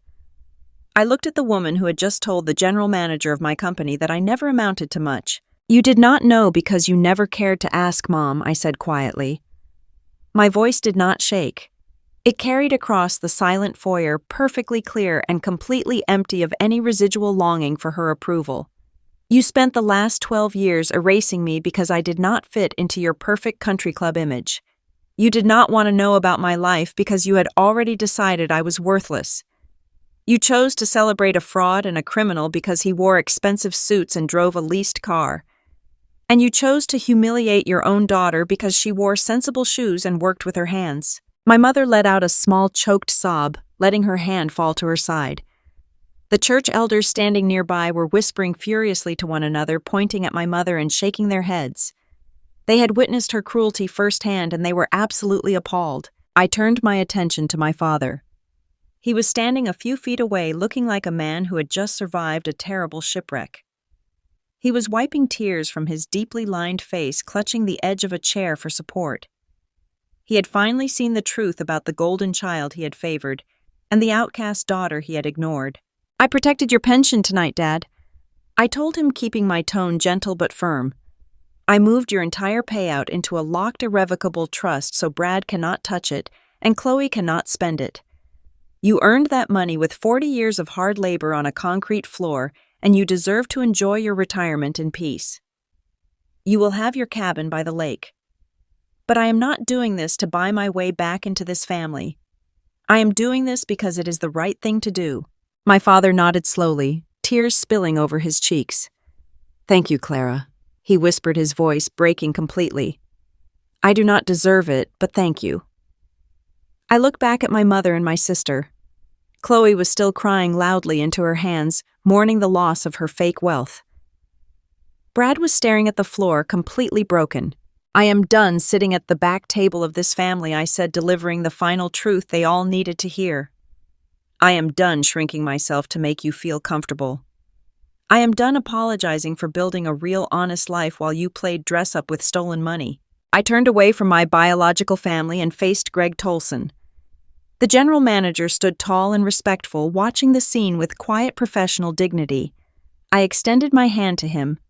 He took it and offered a firm, reassuring handshake. "Thank you for coming tonight, Greg," I said smoothly. Returning to my professional demeanor, "I appreciate your discretion. Please have the legal department file the termination and fraud papers first thing Monday morning. I will see you at the plant next week for the quarterly review." "It will be handled, Ms. Jenkins," Greg replied, his voice projecting total loyalty. "Have a good evening." I gave my father one last brief nod, congratulating him on his 40 years of service. Then I turned around and walked toward the heavy brass doors of the country club. The string quartet was entirely silent. The wealthy guests parted like the Red Sea, allowing me to pass through without a single word. I pushed open the grand front doors and stepped out into the cool, damp night air. I walked down the stone steps toward the valet stand, leaving my family inside to drown in the heavy, suffocating silence I had left behind. I handed my ticket to the valet driver. He hurried off to retrieve my simple, understated Lexus. I stood under the large canvas awning of the country club, breathing in the scent of wet asphalt and blooming spring trees. For the first time in my life, my chest felt completely light. The massive, heavy burden of trying to win the love of people who were determined to misunderstand me was permanently lifted from my shoulders. I watched the valet pull my car around to the front. I tipped him, generously slid into the driver's seat, and started the engine. As I drove away from the glowing lights of the country club, I looked in my rearview mirror one last time. The building looked small and insignificant in the distance.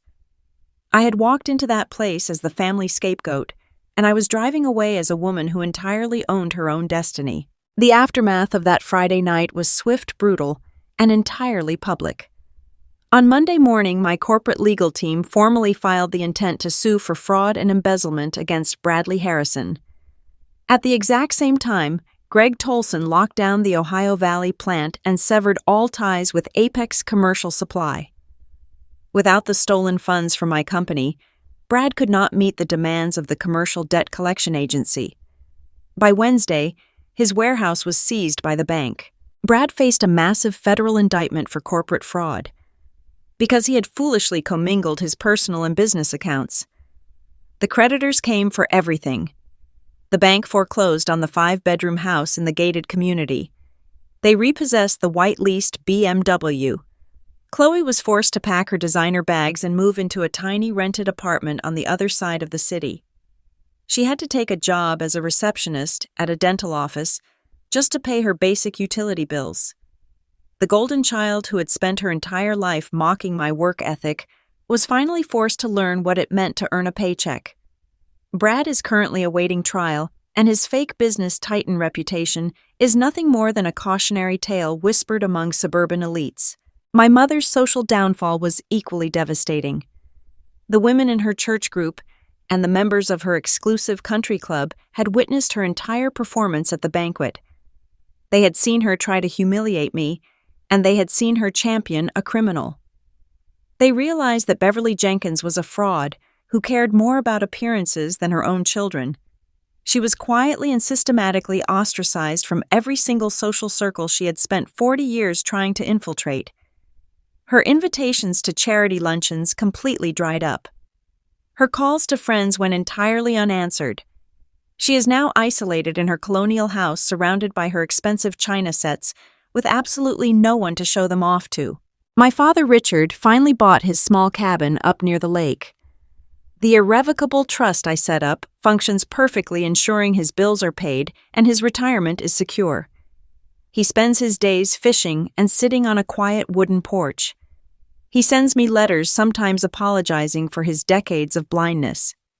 He tells me he realizes now what he threw away when he chose to let my mother bully me out of the house. I read his letters, but I do not reply. I made sure he would not starve in his old age, but I cannot give him the father-daughter relationship he suddenly wants. Some bridges burn so thoroughly that there is simply nothing left to rebuild. As for me, I continue to build my empire. Midwest Supply Holdings has acquired 3 more regional manufacturing plants over the last year. I sit in my corner office looking out over the Chicago skyline, surrounded by executives and managers who respect my mind and value my leadership. I do not have to shrink myself to make other people comfortable anymore. I am deeply loved by a chosen family of friends and colleagues who see me for exactly who I am. I took the pain of my past and used it as fuel to create a beautiful, secure, and fiercely independent life. I want to take a moment to talk directly to you, because I know there are people listening to this right now who are sitting at their own version of the back table. I know there are people out there who are exhausting themselves, trying to win the approval of family members who are committed to making them feel small. You might be the scapegoat, the invisible child, or the one who is constantly criticized because you chose a different path. Here's the most important psychological lesson I learned from my entire journey. You absolutely cannot heal in the exact same environment that broke you. You cannot find your worth by asking the very people who tore it down to suddenly validate you. Toxic family members rely on your desperate need for their love to maintain their control over you. They want you to keep trying. They want you to keep performing. They want you to keep handing over your money, your time, and your emotional energy, while they give you absolutely nothing but criticism in return. You have to stop asking people who are committed to misunderstanding you to suddenly see your value. Your worth is not determined by a mother who only cares about social status or a sister who uses you to fund her lifestyle. Your worth is inherent. It belongs to you. And sometimes, the only way to protect it is to completely walk away from the people who refuse to respect it. Setting a boundary is not an act of cruelty. Setting a boundary is an act of survival. It takes an incredible amount of courage to stop seeking approval from people who secretly want you to fail. It takes immense bravery to stand up, pack your bags, and realize that you deserve to sit at the head of your own table. Have you ever had to stop seeking approval from people who wanted you to fail? Have you ever had to cut ties with toxic family members to protect your own sanity and build your own life? Drop the word peace in the comments below if you have finally claimed your own worth and walked away from the people who tried to diminish you. I read every single comment and I want to celebrate your strength with you. If this story resonated with your heart today, please take a very quick second to hit the like button and subscribe to the channel. Your support helps push these important stories out to other people who might desperately need to hear this exact message today. It costs you nothing, but it means the absolute world to me. Before you go, I would love to know more about the amazing community watching this video. Drop a comment and tell me your current location and the exact time you are watching this right now. It is so incredible to see people connecting from all over the world. Thank you so much for spending your time with me today. Remember that you do not need anyone else to validate your success. Keep building your own empire. Keep protecting your peace, and I will see you all in the next story.